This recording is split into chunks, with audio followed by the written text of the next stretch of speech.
Good morning, everyone. We're going to call this meeting to order, our second session here, Tennessee Advisory Commission on Intergovernmental Relations. We've got several good panel presentations today, and we're looking forward to that. I just wanted to sort of restate something obvious here this morning before I came over again watching the news accounts from Texas, and obviously Texas and Texans and all the volunteers and our Task Force 1 members who've gone down there to help in the rescue and recovery. They're all in our thoughts and prayers. It's it's something to behold. It's the most cataclysmic event in U.S. history, apparently, in terms of rainfall, and it's just something to be mindful of. And so we're thinking of what's going on there and hoping for the best. And we do appreciate Tennessee Task Force 1. We're going to start behind tab 7 here this morning. Cliff, I don't know if you want to set it up or how you want to proceed. Tyler? Okay, we'll get Tyler Carpenter to come forward and set this up for us. Good morning, Tyler. Good to see you. Take it away. Not literally. Be gentle. Be gentle. Yeah, be gentle. You don't have to rip it out by the roots, but thank you. Thank you, Mr. Chairman. Members of the Commission, this morning you're going to hear from a diverse panel on the issue of payment in lieu of ad valorem taxes, also known as pilots. TACIR was directed to study pilots by Public Chapter 431, Acts of 2017. And these pilots are entered into by industrial development corporations organized by municipalities. And we were asked to study specifically whether economic benefits are derived from limiting the length of term of an agreement or lease in the absence of county approval, or by an agreement by the corporation or municipality to pay the county a sum to the amount of real property tax that would have been assessed in the absence of the agreement or lease following the expiration of the initial term. My team and I have had the pleasure of speaking at length with each of the panelists, and I am sure that you will find their wealth of knowledge enlightening. If the panelists could make their way, to the table, I'll go ahead and introduce them and let them begin.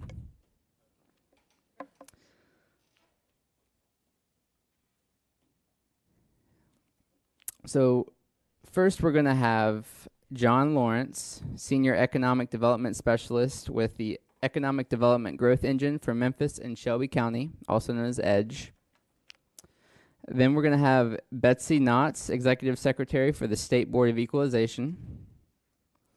Next will be Matthew Murray, Professor of Economics and Associate Director of the Boyd Center for Business and Economic Research and Director at Howard H. Baker Jr. Center for Public Policy, University of Tennessee. Then we'll have Helen Burns Sharp, Founder and President, Accountability for Taxpayer Money in Chattanooga, also known as ATM. And last, we'll have Thomas Trent, attorney at law with Bradley Law Firm. Thank you. By the way, Tyler, you're not working from a script or anything, are you? I didn't think so. All right, good morning. We're glad to have all of you here. And I guess my colleague from Memphis is the designated hitter. Am I right? You going to take off? And make sure you're, there we go. She's turned on the green button. Good morning. You're welcome. Go ahead.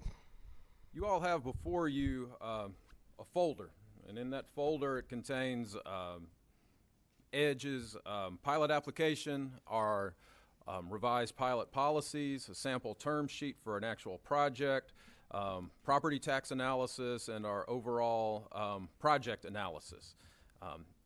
I'll be using this handout for my remarks and our discussion this morning if you'd like to flip along with me as I go. Just so you know, EDGE is the Economic Development Office and Industrial Development Board for Memphis and Shelby County. We launched new pilot policies almost 6 years ago and adopted our most recent revisions earlier this year. Our policies are painstakingly crafted. We want the community and the state of Tennessee to be best positioned to attract business and retain business while still respecting the trust that the public has placed in us, especially to be responsible for their tax dollars. In these 5 or 6 years, in this period, we've approved 60 pilots. We've created 14,000 jobs with an average wage of $76,000. We've attracted $3 billion in capital investment. This has resulted in more than $1 billion in tax revenue and $432 million in spending with minority businesses, which is critically important to us in Shelby County. We've done this while capping every pilot's benefit at 75%. This ensures that there's an immediate return of 25% above the pre-pilot value throughout the term of our agreement. We've successfully created a system that's transparent, that's accountable, that allows county government to have oversight while still being as business friendly as possible without putting up unexpected hurdles for development. We think improving analysis, molding our evaluation matrix, enforcing compliance have all improved the program. However, we believe requiring additional layers of approval could both slow and politicize the process and diminish the economic activity in the state of Tennessee.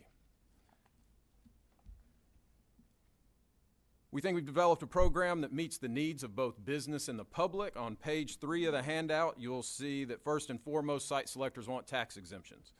The most recent survey of corporate relocation and business expansion professionals puts financial incentives at the top of their list, and 71% consider tax incentives most important. Site selectors want to move as fast as they possibly can. They don't want hurdles or multiple approvals. If they don't have certainty, if they don't have timeliness in a non-political environment, they'll take you off the list before you even knew you were on it. They demand clear policies, simple applications, and a confidential process. On the other hand, the public expects businesses to benefit the community. We realize that. For every business leader who thinks we're not doing enough for them, there are thousands and thousands of citizens who think we're giving away the farm and don't understand why we have to use financial incentives at all to attract business. We think business should love our town, should love our community as much as we do, when most business leaders are, in fact, simply looking at this from a hard, cold financial perspective. The public wants to know what we're doing and how we're doing it, and that's only fair. But more than anything else, we hear that the public thinks that companies don't perform once we approve the incentive. They don't think we hold businesses accountable when they enter a pilot agreement with us. On the next page, you'll see how we've created some solutions to deal with this. The strongest economic development tool we have in our package throughout much of the state of Tennessee is the pilot program. To be as business friendly as possible, you'll see here on page 4, and especially in your packets, we've created a straightforward 3-page application that still collects everything that we need to evaluate a project. Our more in-depth policies and procedures are easily accessible documents available to everyone. Our board meets monthly and at times in special called meetings to ensure speed for the client. And because expectations and evaluations are so clearly defined, both the city mayor and the Shelby County mayor can review projects and sign off on behalf of their respected governments pretty quickly. Solutions to public expectations are on page 5. Every project is reviewed. Every project is reviewed based on jobs created, wages increased, and capital investment that's made. We have a third party analyze the project for direct tax increases during the pilot term and tax increases post expiration of the pilot. We also look at indirect tax revenues. This is all weighed against the incentive or the benefit to the company that our community will be giving up during the term of the pilot. Once we receive the application, it becomes a public document. It's posted on our website. Once we receive an analysis and that analysis is run, that becomes a public document. It's placed on our website. Once we create a term sheet that we'd like to propose to our board, that becomes a public document that everyone can see. This all occurs before the board meets. It's all posted for review before the board meets. It's all sent to the media and made public long before the board meets so that there's plenty of time in advance for people to review all this documentation and understand what we're doing. We require all pilot recipients, once they're approved, to submit annual reports and allow on-site inspections. In-depth audits happen once every 4 years at least with our program. For companies that haven't met their jobs, wages, or capital investment target, we claw the incentive back or we cancel the pilot altogether. We've terminated a number of pilots in recent years. All of this information, company by company by company, no matter where they are in the process, is available to anyone, anytime in our online archive. The next page reviews our pilot programs. We now offer 6 pilots that focus on job attraction, existing business expansion, destination retail development, and intercity revitalization. Page 7 shows our evaluation matrix. I've touched on this a little bit already. One thing you need to understand, and I hope you understand, that is in Shelby County there are 7 municipalities. 6 of those have their own industrial development boards. Each can approve pilots. All of them have entered into an interlocal agreement with Shelby County agreeing to offer no more of an incentive on the county portion than this locally developed matrix will allow. Again, cities cannot extend benefits on the county's portion beyond what would be approved by this matrix. On the next page, and I've talked about this, our streamlined 6-step process involves staff review, third-party analysis, public comment, board approval, and mayoral oversight, and that's demonstrated here. But what's most important to us, and what I think I want to get across this morning before we get too deep into this, is that we're under incredible pressure, extraordinary pressure. If you look at pages 9 and 10, there's a list of fairly recent projects from around the country. Incentive packages range from cash grants to free land to income tax rebates and tax exemptions. Tax abatements that can stretch out as far as 20 years or more. Our packages in Tennessee, and especially in Shelby County, are much more conservative than many of these. The pilot terms for us in Shelby County right now average right around 10 years or a little bit less.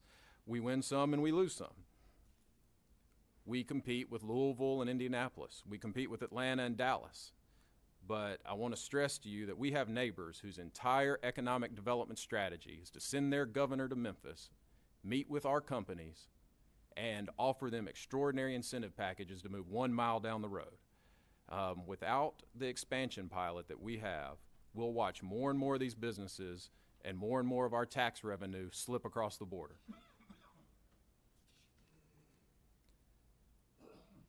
Second to the last page in here is our scorecard.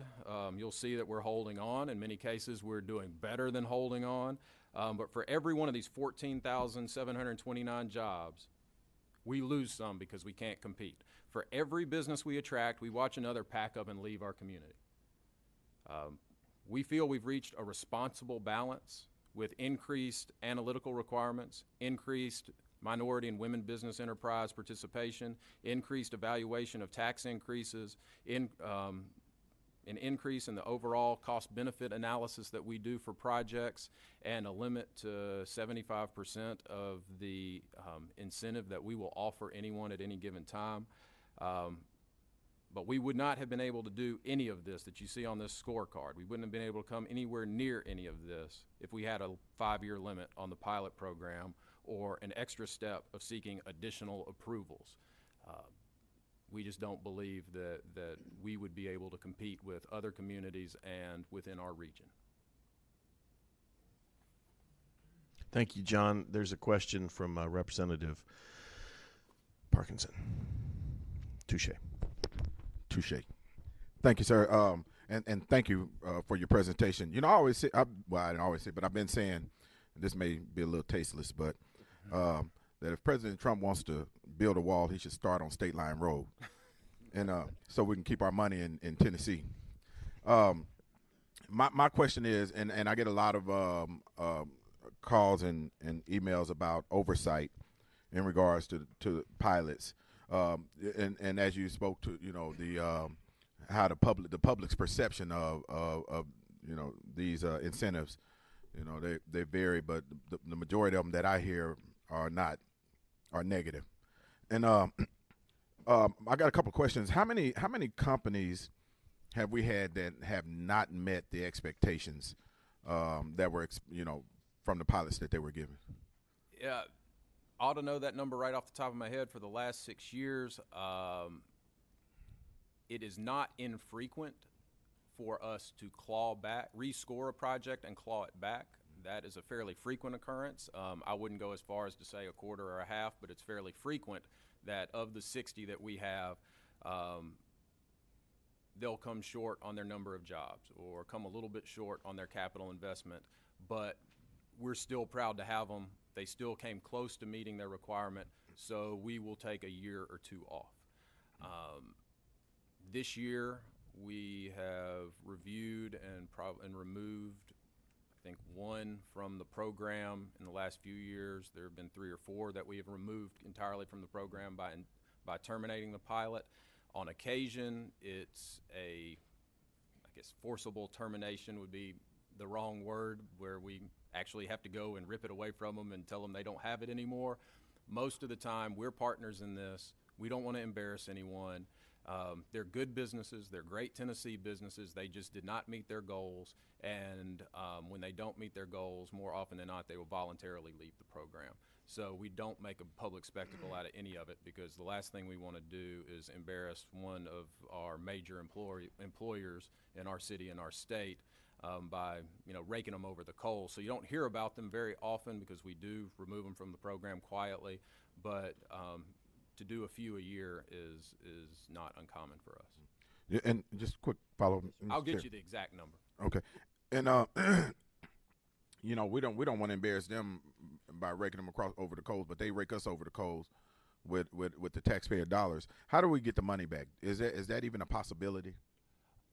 What or the incentive or whatever we've invested? With our new program now, and I cannot speak to the way it existed in distant past, but in the last 6 years, through our compliance program, where we get reports from the company on an annual basis on where they stand, we follow up to document and to make sure that they're telling us the truth, and we periodically do a deep audit of those companies to make sure that there's no way they're tricking the system.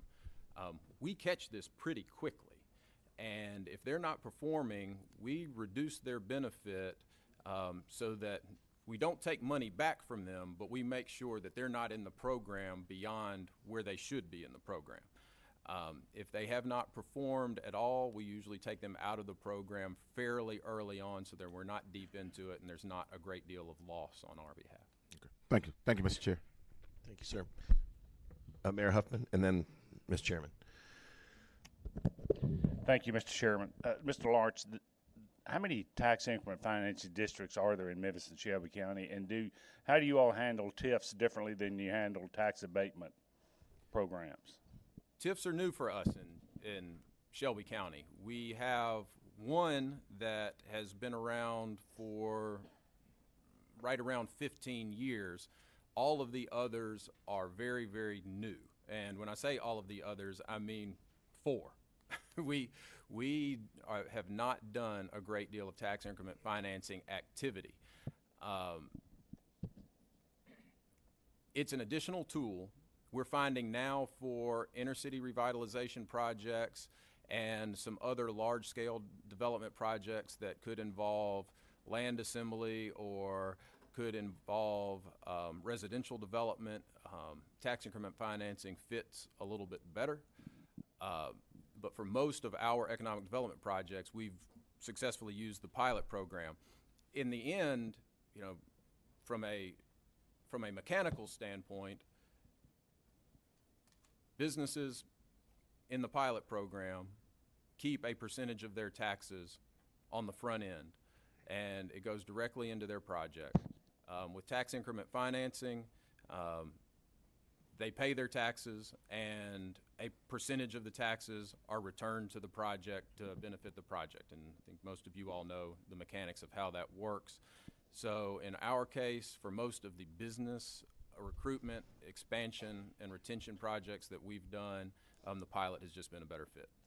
So I think Millington had a TIF district Yes, they created, and I think there at Memphis, University of Memphis on Highland was at a TIF district there as well. We have 2 on Highland. One is a site-specific TIF for a multifamily mixed-use retail project and some public infrastructure, including a garage associated with that.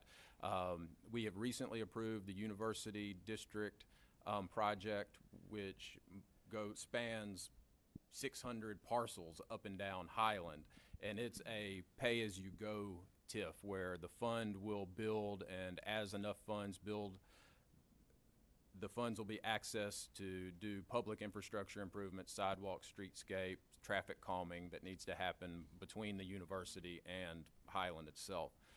So they're very different projects. One is to support a specific development project. The other is to support the neighborhood.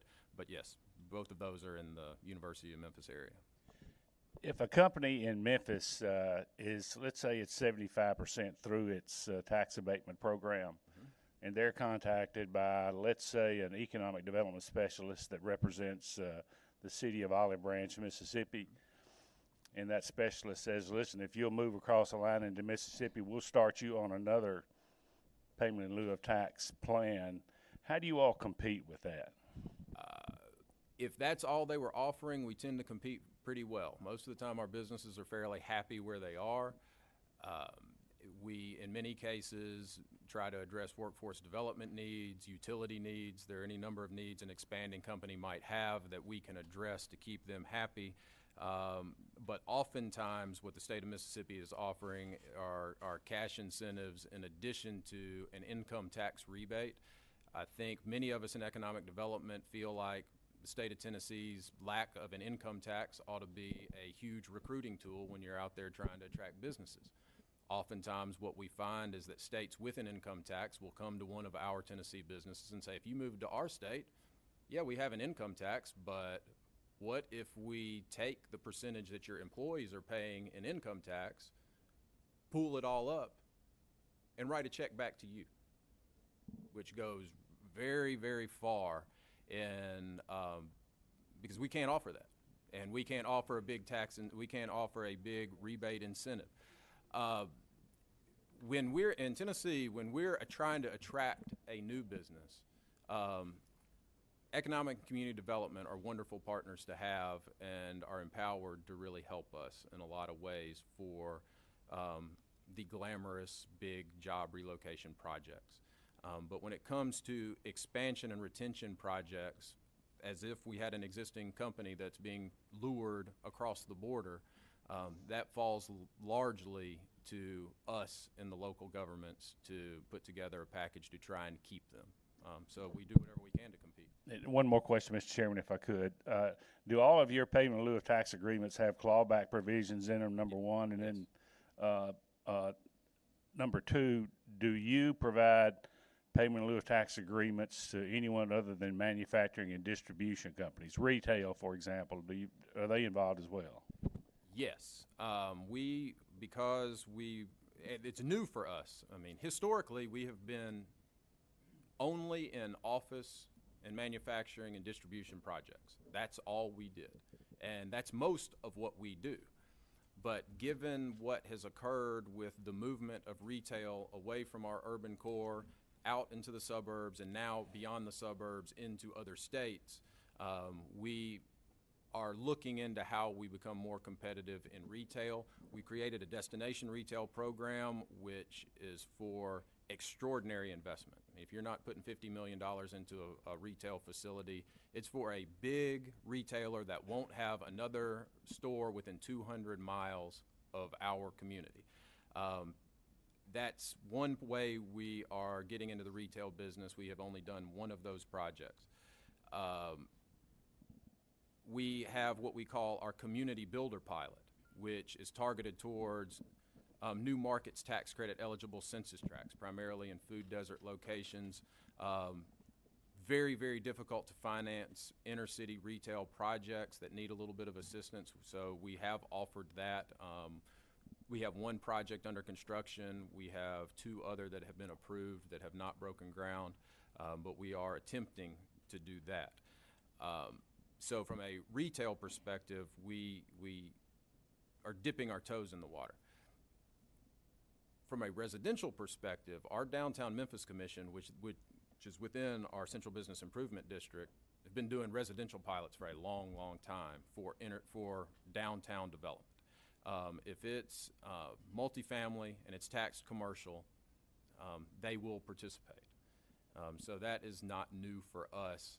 Beyond the downtown core, we're now debating and testing the waters and have created a program where we could do some multifamily tax abatements beyond the downtown core. We've only approved one of those, and it is still in a midtown area very close to downtown. Chairman Sargent. Thank you, Mr. Chairman. When you do these abatements, is the county giving up their property tax for their education side most of the time, or are they not? Well, and I can't speak across the state, but in Shelby County, it's all collected in one pot, and yes, sir. Well, it's not collected in one pot. It's your property tax, but it's broken down how much is going to the school system. Right, and we have a limit on 75% of the property taxes that can be abated. So the county is still collecting 25% from every project that we do. Okay, but most of the school systems are costing the county 45 to 60%. If we are trying to be good stewards of our money, why are we abating education funds?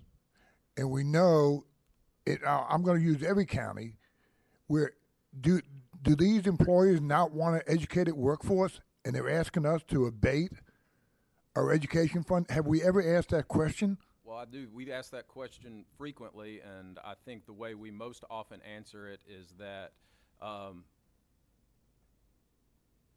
75%, 50% of nothing is nothing. And well, if that business does not come to our community, there is no tax at all to collect. And if a business leaves our community, then we're not going to have any taxes at all to collect.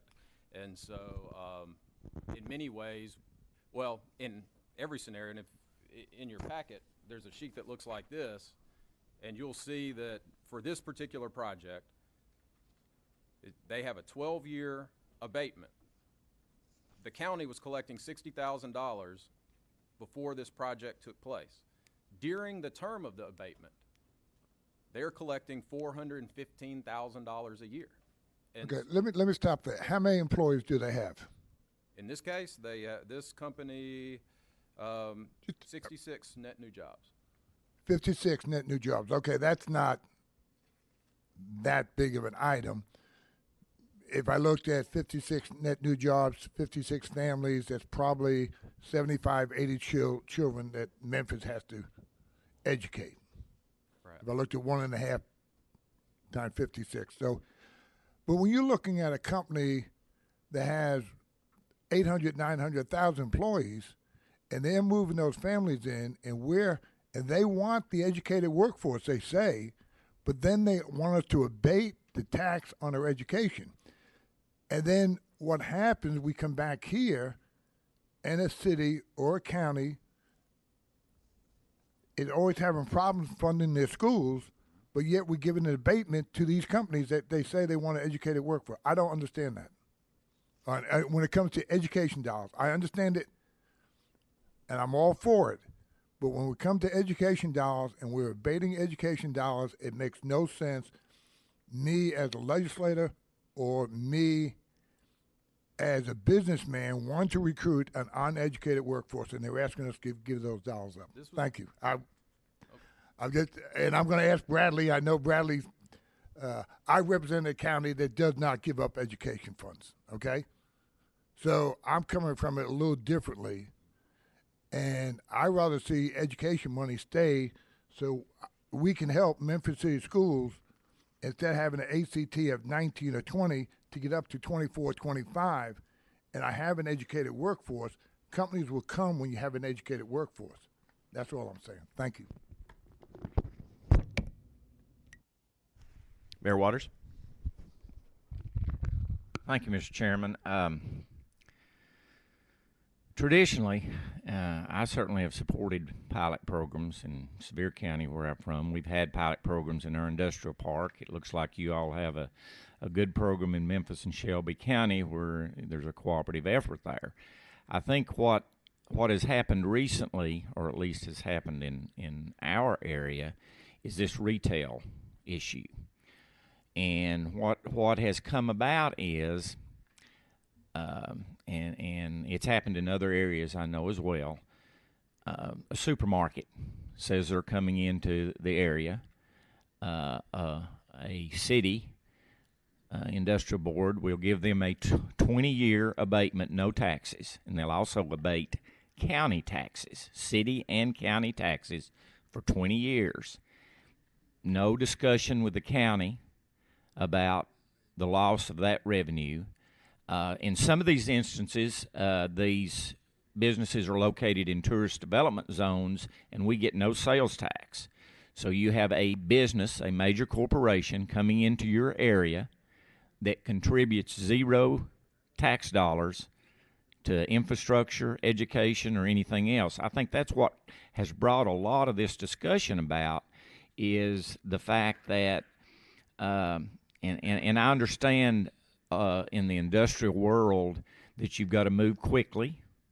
In a lot of instances when you're attracting these industries, and you don't want to slow down that process, but at the same time, I think everybody's looking for a way that and it's a two-way street. I mean, it's not just the city abating county. I think it's a two-way street. I think the county shouldn't be able to, without consulting a city in some manner, abate city taxes. I mean, because that's, you're affecting the taxpayers in that city as they are affecting taxpayers in a county. I'm not exactly sure what the solution is, but I think that's what's brought this whole issue about is now, and I know this is happening in certain instances, when you abate taxes for a retail development, now every retail development that comes into that area is going to go to that industrial board and request the same rebate or the same abatement, the same pilot program. They say, we need to be competitive. You gave it to X retail business, 20 years, no taxes. We want the same thing. So what you're creating is sort of a snowball effect where every development now is making that request, and these folks are saying, oh, yeah, we'll do that for you because we've done it for someone else. So if you continue down that path, then you end up having a severely negative effect on the tax base that you're able to provide services, including education, for your citizens, and there's no alternative. Other citizens and other businesses that don't have that are going to pick up the cost. So you've got a big company moves in, a supermarket. You've got to educate your citizens. You've got to provide infrastructure. So who's going to pick up that cost? It's not going to be that company because they're not paying any taxes whatsoever. It's going to be the other citizens and other businesses.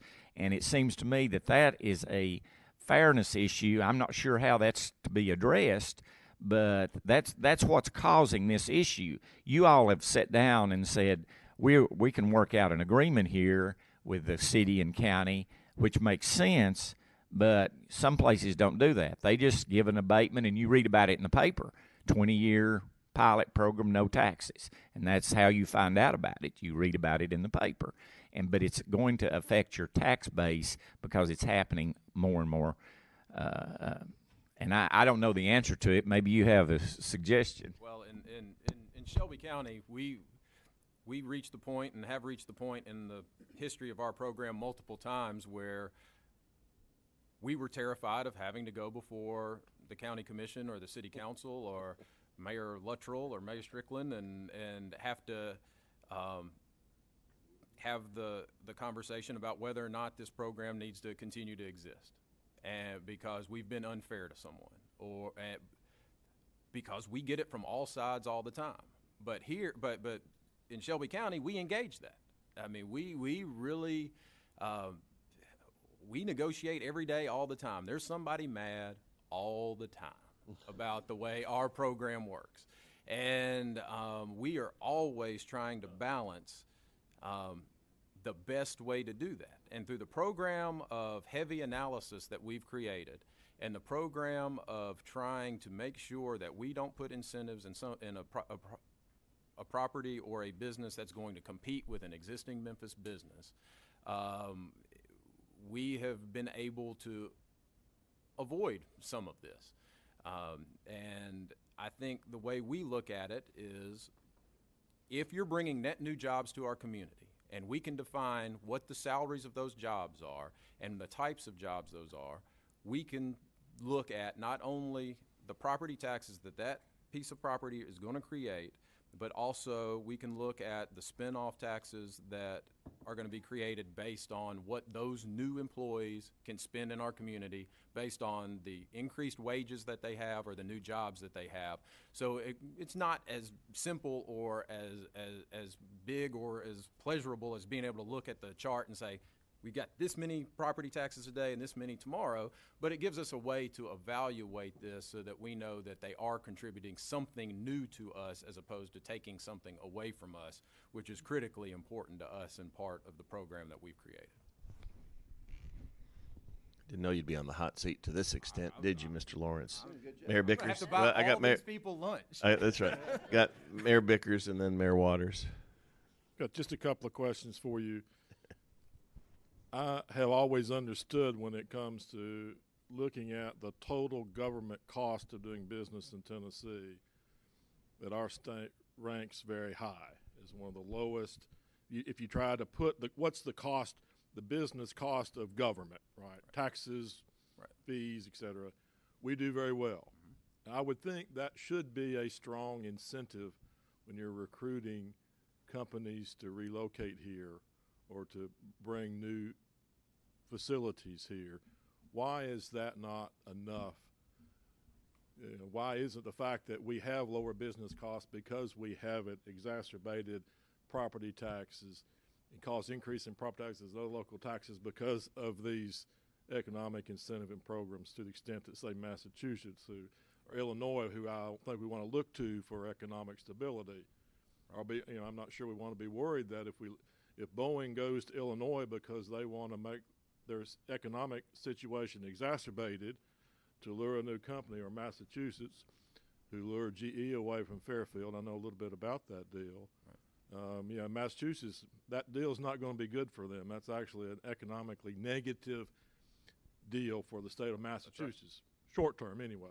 Correct. So why do we feel compelled, from your perspective as somebody who's a recruiter, why do we feel compelled to compete with states through things that we'll never compete with? If they want to keep throwing money at them, they'll keep throwing money at them instead of focusing on what we do best, which is provide government at a very reasonable cost and gives the people the opportunity to be competitive in other ways. Yes, sir.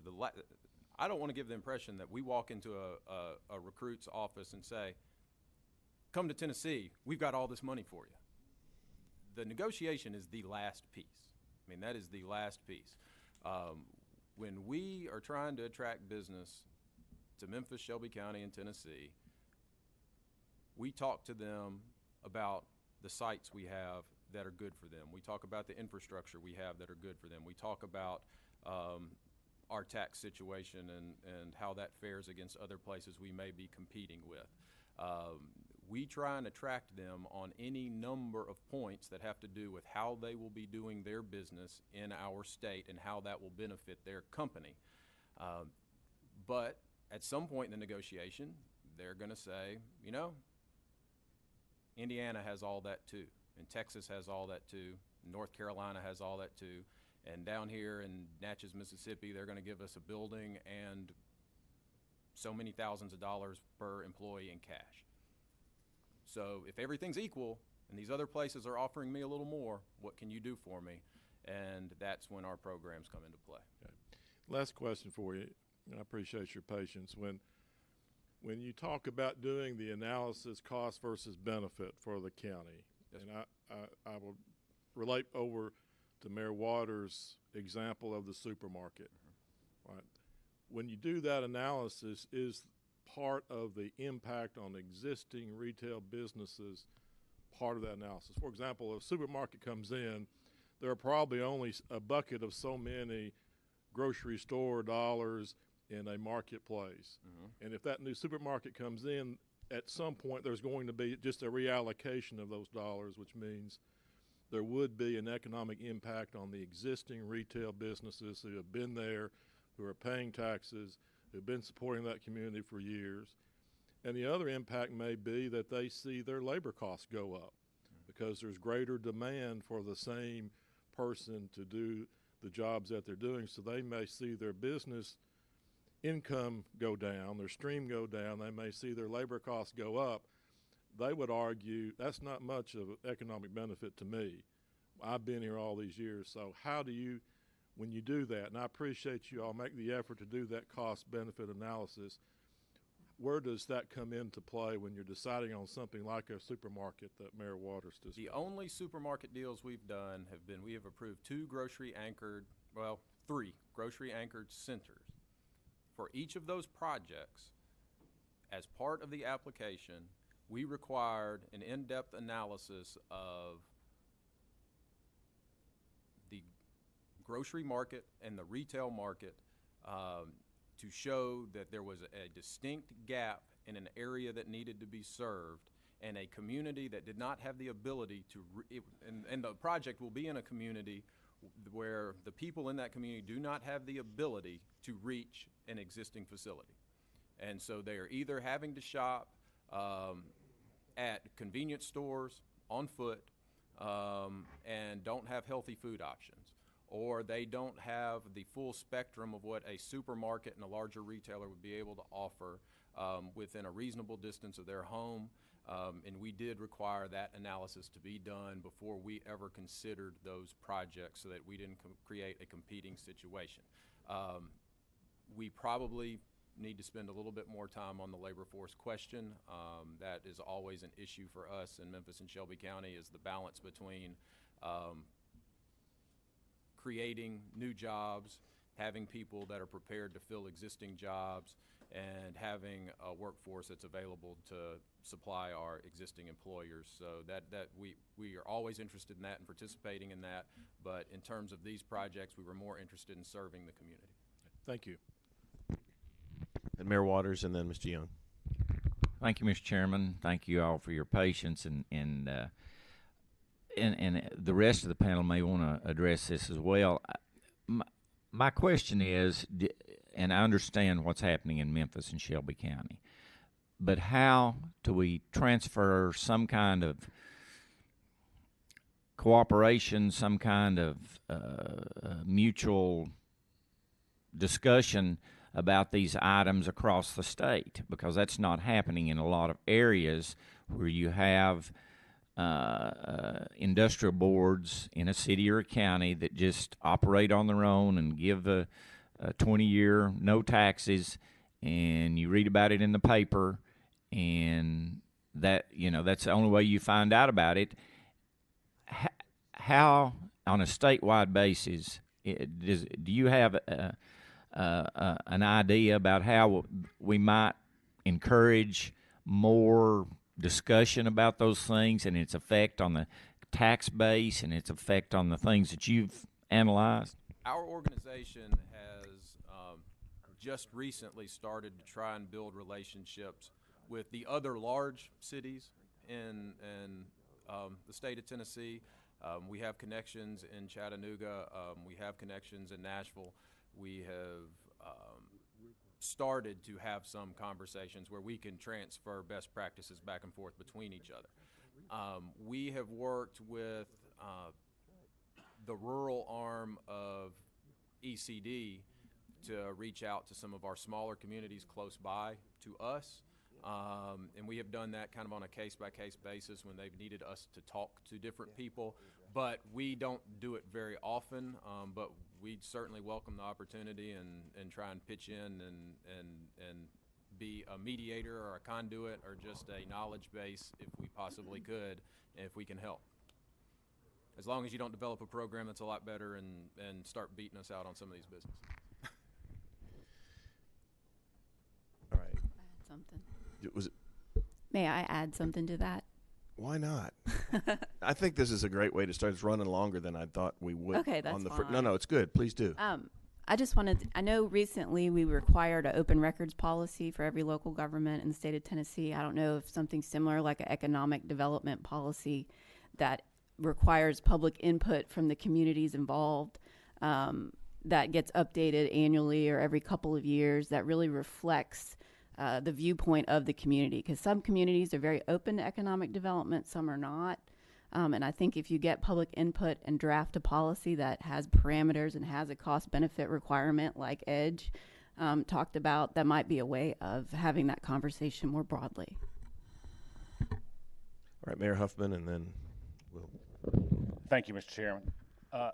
A question on your tax abatement plan. The analysis that you do is a cost-benefit analysis. So you look at the company. Let's say it's an automobile manufacturing. The economic ripple effect of an auto manufacturer is higher than another industry, Yes, sir. for example, might be. So you measure that. Yes, sir. We have a third-party company that specializes in this type of analysis, and they run it based on the jobs and the wages and the industry sectors, as opposed to just blanket saying we're going to have 100 jobs at $50,000, and they break it out deeper than that.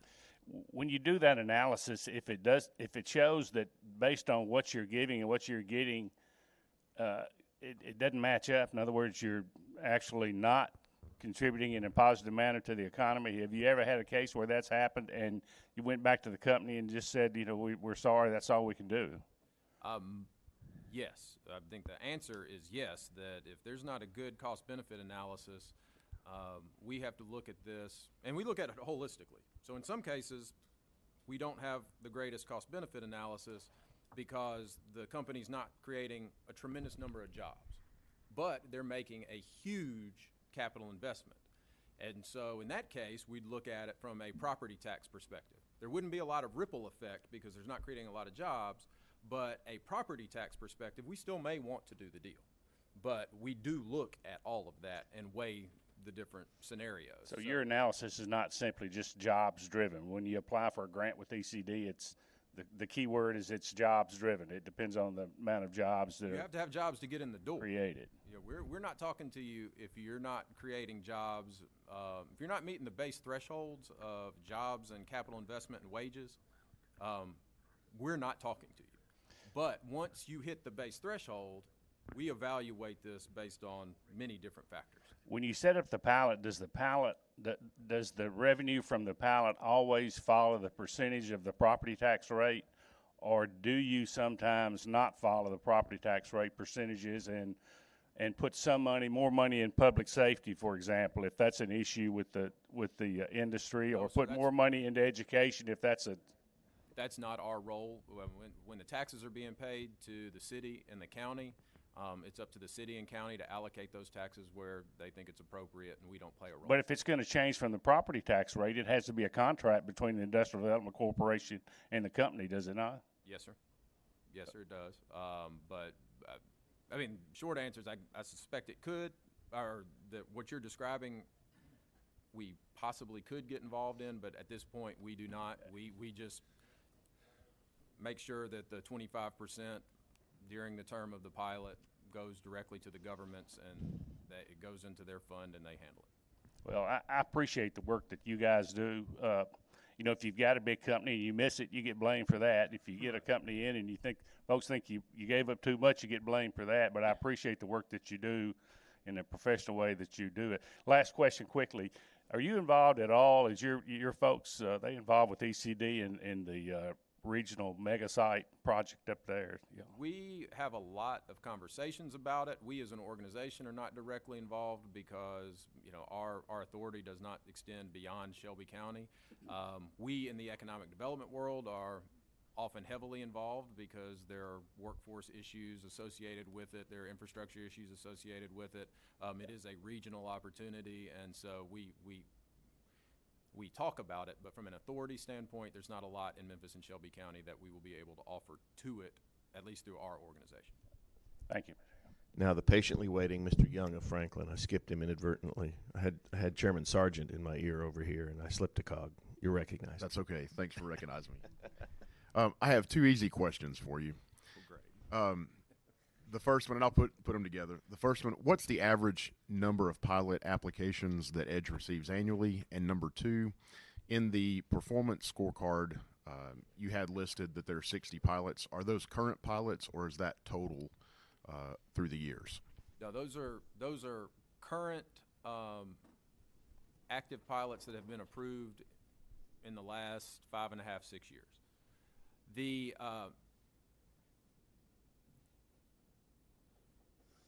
we talk to hundreds of companies each year.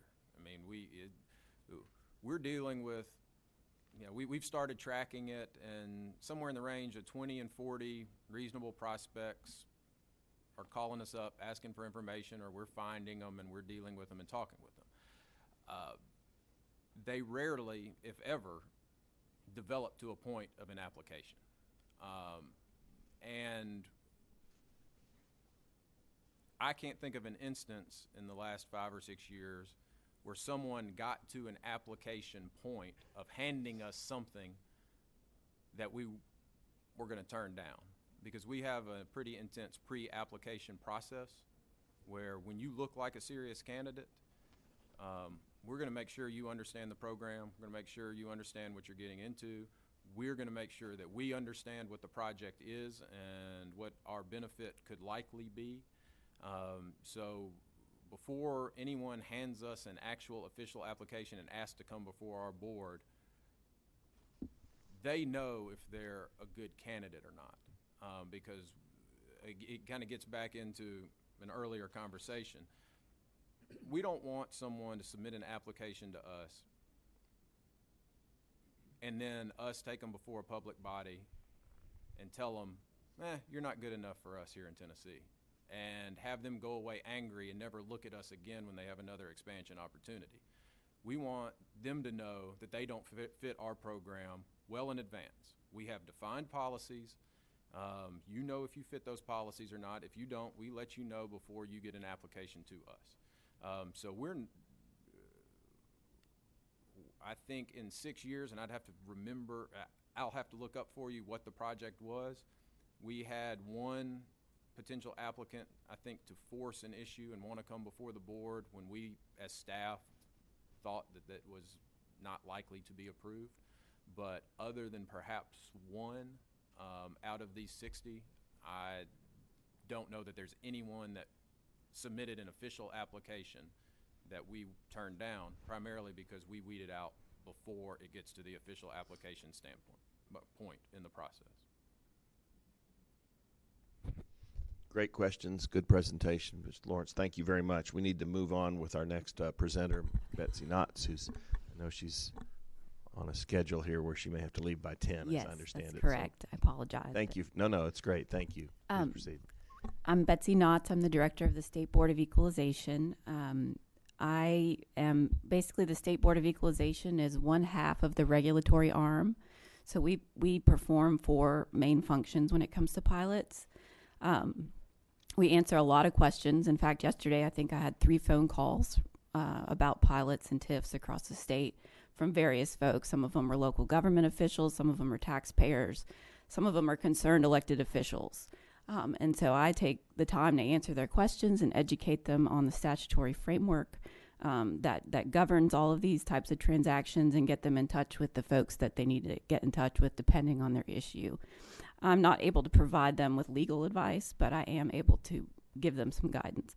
And I apologize, I have very bad allergies. I sound like I'm crying, but it's just my voice. I apologize. Another major function, and we answer a lot of questions from property assessors. So I did a presentation a few years back at the assessor retreat explaining to assessors the difference between pilots and tax increment financing, and I think it was very useful to them, and I got some good feedback on it. And I think pilots are very confusing to assessors because they're all so different. Their contracts, the formula for calculating the payment is embedded in that contract. There may or may not be a clawback in that contract. And some assessors feel like if they see that the project isn't successful, they feel the need to revoke or put that property back on the tax roll, when in actuality they don't have authority to do that. So there's some confusion about that because it's a contractual agreement between the local government and the private entity. I've also tried to educate assessors about the lessee's right to appeal the value, since the parcel will eventually go back on the tax roll, even though it may not be on it currently if it's subject to a pilot. They can still file a value appeal, and because the assessor should be putting a fair market value on that parcel the whole time it's in a pilot anyway. And they can, but there's some misunderstanding that because they're a lessee, they somehow don't have a right to file a value appeal. So I try to get that information out, that they do have that right. We are a repository for all economic development agreements that are submitted to us. There was a law passed in 1992. I think it was the legislature's first attempt at some disclosure in the economic development arena. And all of those documents just get sent to the comptroller's office. I think sometimes they think we're just this repository. So we receive all these documents. Just in the last 6 months, I've hired some temp workers to digitize. We've gotten through half of them. We have about 32 boxes. We've gotten through digitizing half of them, so we can now search for certain, because I'll get a call from a county saying, have you heard of this? And I may or may not be able to find it if it's in a box, but if it's digitized, I can search and try to get the answers that they need. So we are trying to make use of that law that was passed in 92 and actually answer questions, because I know we're probably, now that GASB 77 is in effect and this foregone tax revenue is going to be disclosed more in financial statements, we probably are going to get more open records requests and more calls about these documents. Another major function is the pilot reporting, which I'm sure if you go to our website, we have spreadsheets of all the lessees in the state of Tennessee that are subject to a pilot agreement need to submit a report to us annually. And we collect that data. And we also assess late fees. So if they did not report to us by October 1, we assess late fees. One of my staff members, Arlene Haley, is in charge of all that, and she's been working very hard to get that organized. Bear in mind, some of the data is not correct on it because it's self-reported. It can be a little bit complicated for some of the lessees, but we're working to get it as clean as possible, and she's working hard on that. And then I guess last but not least is the approval of pilots, which I think the representative from EDGE referenced. And this is where we work with ECD.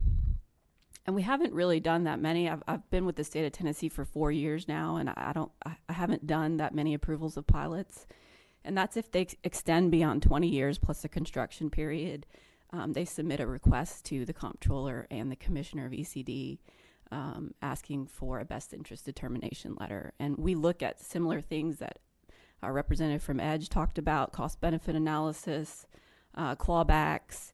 We try to evaluate the need for that project in the area, and then we issue a determination in conjunction with ECD.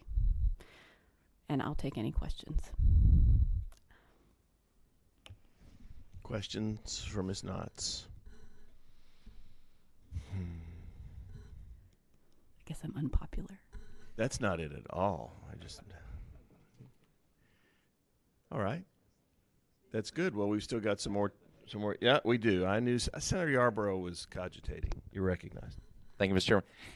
Is it and I apologize for not looking at this beforehand, but is it possible from the website to sort of get a full sense of the inventory of pilots and values? And I mean, and is there any sort of state analysis of what the, whether the of what the return on that investment is?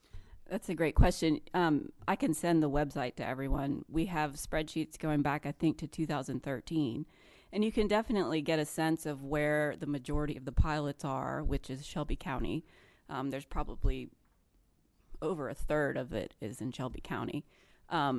We have not done a state analysis of the benefits. I mean, I think that's partly why this conversation is going on. Are we at a point where we need to figure out, is the cost outweighing the benefit, or vice versa? Are we at a point where we need to change the regulation of it?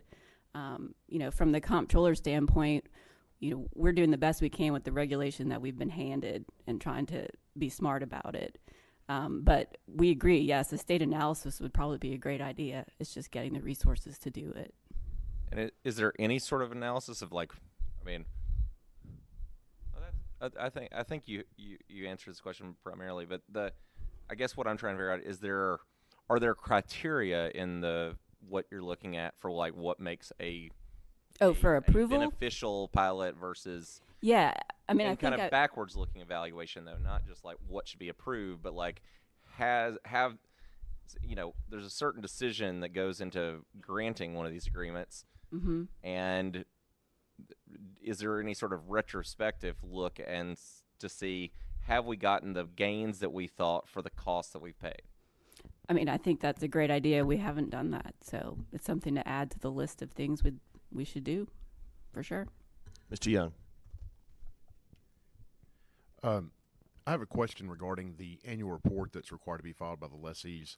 I know there's a penalty if they don't file by, is it the end of October, the 1st of October? How does the state go about enforcing that requirement, especially for, there may be companies that have never reported because they don't know or whatever, so. The answer is as best we can. So we compare who filed last year to who filed this year and contact the ones that we didn't hear from.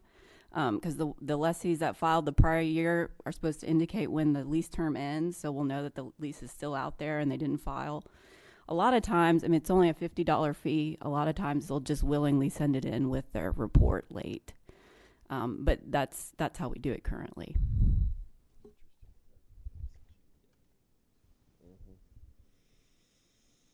Okay.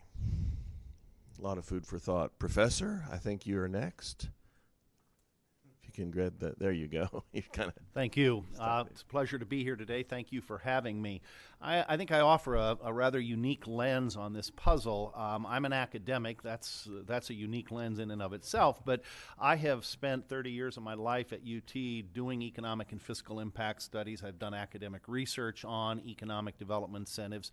And for about 20 years, I've served on the Economic Development Board of Blount County as a member, as a chair, and I'm currently co-chair of that organization. So I have that unique lens of looking at this abstractly from the academic perspective, but then also looking at this from the very practical perspective of companies that are looking for a place to locate, trying to find a home in Blount County, and playing out what has become an incredibly competitive game for footloose business and industry.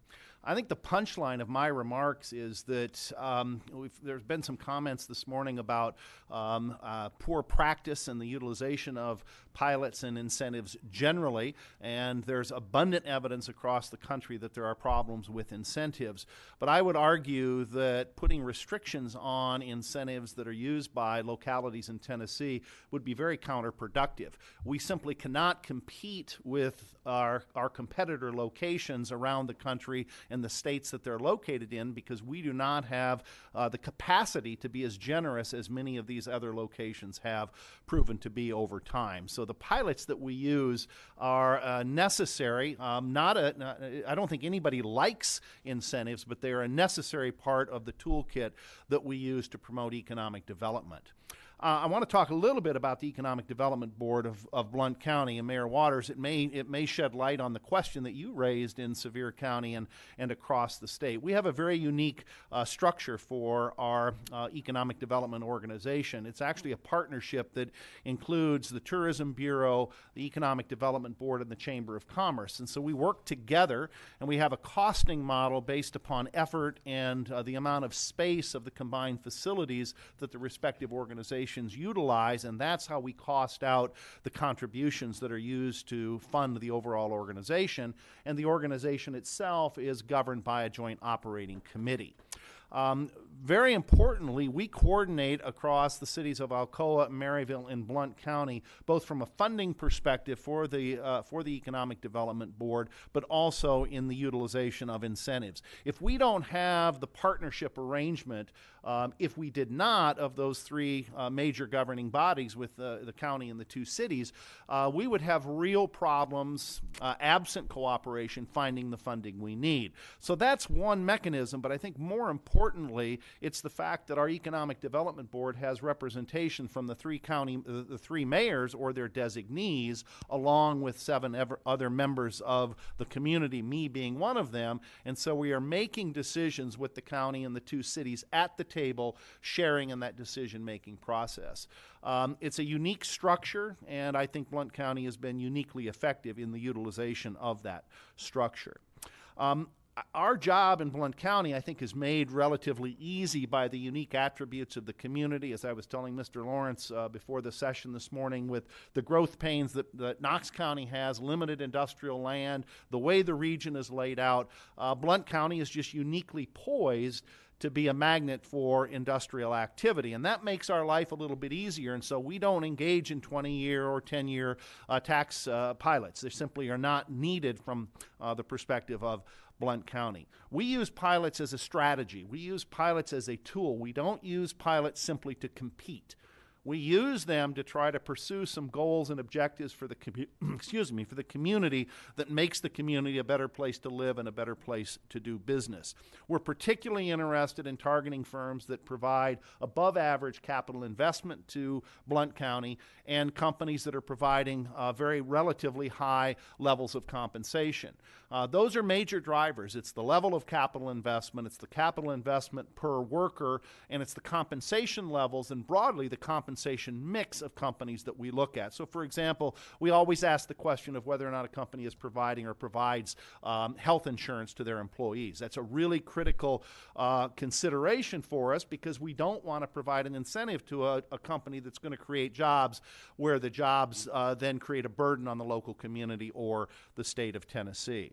Our philosophy is to use public dollars through the cities and through the county to advance the community, and we do so by targeting particular industries, particular firms, again, with an eye on capital investment and the quality of the jobs that are being created. We don't provide incentives to companies that we would loosely call below average companies because those are companies that aren't contributing significantly to the coffers of the county and to the cities, and so it would be inappropriate to provide incentives to those companies. The supply chain and the ripple effects of the multiplier process as company dollars come into the community and spent, those other jobs are created through the market process. So we are typically not incentivizing those other kinds of economic activity.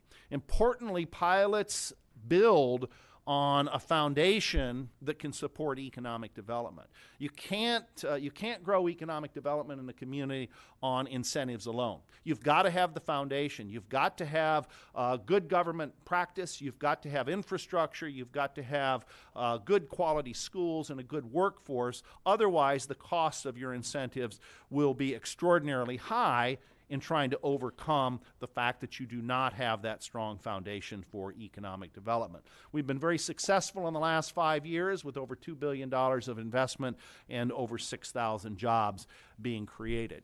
As I said earlier, nobody likes pilots, but they are a necessary tool to play this game. Legitimate concerns. Pilots oftentimes take the focus away from providing the essential ingredients to economic development, including, as I mentioned a moment ago, educated workforce and infrastructure. You've got to have the essential ingredients for growth to make the community actually grow and prosper. Incentives are simply not a cure-all tool. Very concerned about the escalating price of incentives. So, Mayor Bickers, your comment earlier about, why do we need to compete when we don't have an income tax? We're a business-friendly state. We have relatively low tax burdens. Part of the reason is that other places around the country are just willing to throw money at jobs. And it's not uncommon to find deals that are paying the equivalent of $100,000 or $200,000 per job in incentives. A report from last year from an organization called Good Jobs First, looking at mega deals over state data centers, $1.95 million per job created was the average across the roughly 10 deals that they considered. So I would argue that the pilots that are used by Blount County and used by most local governments in Tennessee are actually rather modest compared to the kinds of incentives and the costs that are incurred by local governments elsewhere in the country. The reality check is we've got to use incentives. We can't play this game without them, and so our strategy in Blount County is, as I said earlier, not just to compete, but we're playing a game to win, and so we're targeting the use of our incentives that will reap benefits for the county, tangible benefits. So we want that new private sector capital investment that we're able to bring here that brings new manufacturing processes, new management expertise, and so on to bear to the production process. That's capital that tends to stick. We're particularly interested in infrastructure capital because infrastructure capital that can support one industry typically can be used to support other industry as well as the community at large. And it's very important to invest in people, human capital, because that's perhaps the most essential ingredient to economic development and to the prosperity of residents in a particular community.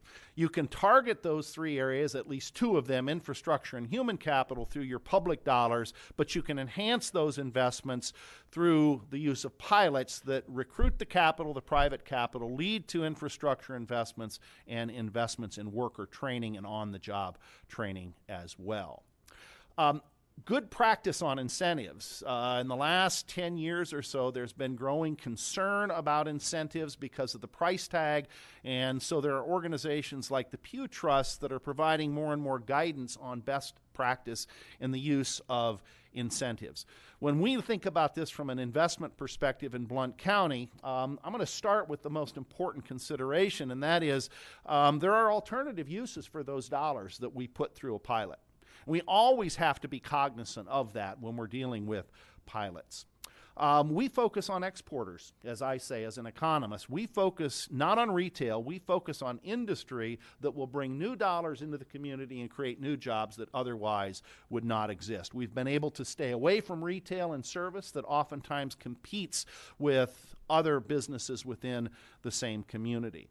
We try to use our incentives in a targeted way. They are not an entitlement.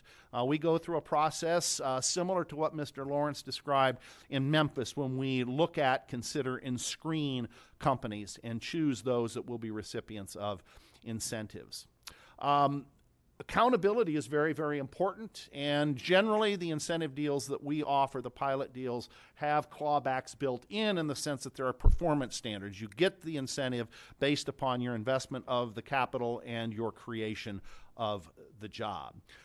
That's just a couple of examples of what constitutes good practice. I refer to you to the Pew Trusts and their various reports from the last few years. What they show in their analyses is that very few states and far fewer local communities engage in what they call best practice in the use of incentives generally and pilots in particular. Let me just close and open it up for questions. I think from my perspective, the two things that are most important as opposed to limiting a community's use of pilots, I think we have to have more information, more reporting. I think that negotiations have to remain confidential, just like private business negotiations have to remain confidential. But I think local communities across the state could do a better job of sharing information about their incentive programs, their recipient companies, and so on. We do need more transparency and more accountability. But I think very importantly, we need the right structure for the bodies that are actually making the decisions over pilots. I already referenced the structure that we have in Blount County. Alcoa and Maryville each have industrial boards that are dormant. We have assumed the responsibility for industrial recruitment at the county level, but sitting next to the county mayor are the city managers of Alcoa and Maryville, who share in the decision-making process, and as I noted earlier, also share in the funding of the same organization. So we have a very cooperative arrangement in Blount County. I think it has a unique historical legacy associated with it, but I think it is a model for consideration of implementation elsewhere in the state. Thank you very much. Thank you, Professor. Representative Carter. Thank you, Mr. Chairman. And thank you. That was a very enlightening presentation. I appreciate that. I'm interested in clawback provisions. I'm also, or more primarily interested in those clawback provisions. Who are the parties guaranteeing those repayments? I was involved in one down in Georgia, tangentially, where they just set up an LLC to own an LLC to get the pilot. So if there's a clawback, it is broke. It has no value. And I just thought, what a fraud. I wonder if we allow that in Tennessee. So our clawbacks would operate the way Mr. Lawrence described the situation in I'm Memphis. not interested in how they operate. I'm interested in who guarantees the repayment of the funds. We would not require the repayment of the funds on taxes that had already been forgiven, but we would look at whether or not a particular company is fulfilling its obligations in terms of job creation and capital investment, and if they don't meet that annual trigger in terms of whether or not they're making their milestones, then we deny them additional incentives. So We don't go no- back and recapture. So it should be called claw forward. Perhaps we don't go back and collect the taxes that were foregone. So whatever they've done and they didn't accomplish it, they just get away with that. Yes, but we're monitoring them on an active and annual basis. Usually there's a schedule of capital investment and job creation that has to be met. And so as soon as the trigger is pulled and they are not fulfilling those obligations, the incentive is done. How many or times- prorated for that. We You've been also at will it- prorate. I'm sorry, you've been at it about 20 years, it sounds like. And I was very impressed with your presentation. Thank you. How many times have you done a termination or a clawback? It's relatively rare. It's actually Can you name relatively one? rare. No, I cannot. I'm Can the happy to gentleman from find out. Memphis name one. Use your mic there. You know, we are not in the habit of naming companies just because we'd like to be friendly, but a name that you would recognize is Ford. I mean, you want Ford to be a partner. You want them to be a great partner. We clawed them back. We terminated their pilot altogether. They had 2 agreements with us that we terminated. But what they had already received up to those number of years they got to keep, it just terminated going forward. Yes, sir. We just terminate the incentive, and they don't get any benefit moving past the time that we determine they're not going to meet their goal. Okay. So my understanding that there was a clawback to the beginning is just not well-founded. No, sir. We do not do that. Yeah, just, okay. All right. Thank you, Mr. Chairman. Representative Sargent. Mr. Chairman. Thank you, Mr. Chairman. Mr. Trent, thank you for your excellent presentation. Does Blount and Alcoa, do they give up their education tax when they're looking at incentives? You know, our incentives are property taxes paid by a company, and the way in which the property taxes are allocated by the county and the city is what determines the amount of revenue that goes to the school system. So our negotiations and our deals with companies don't directly affect the amount of revenue that goes to the city or the city systems or the county system. It all goes into the general the funds for the county and the cities, and then they make the determination as to how to fund the schools. We have not had any concerns over or problems with funding education within the community. And as I said, we have the city mayors and the county mayor at the table when we deal with incentives, and they are not concerned about the potential for these incentives to erode their ability to fund the schools. Okay, but now Blount County, Alcoa, I know is not growing at all as far as number of students. So, you know, if you're not growing in number of students, you don't have a problem as far as that's concerned. But Blount is growing, and I would think they would come in and start having a problem funding schools, especially if they're building new schools. No, I think that's the question is a very good question, but I think for Blount County, we are limited in the number of companies that are being granted pilots. So we're not giving away the entire industrial base. We're very selective in the companies that are receiving pilots. So if we were to stretch this too far and, you know, provide a more blanket type incentives to industry within the community, we would be hurting, and we would be hurting in a significant way. Okay. Thank you. Representative Parkinson. Thank you, Mr. Chair, and either of you can answer this. And when expectations are not met, have we been able to quantify how much it's costing the taxpayers prior to us beginning to claw back or claw forward?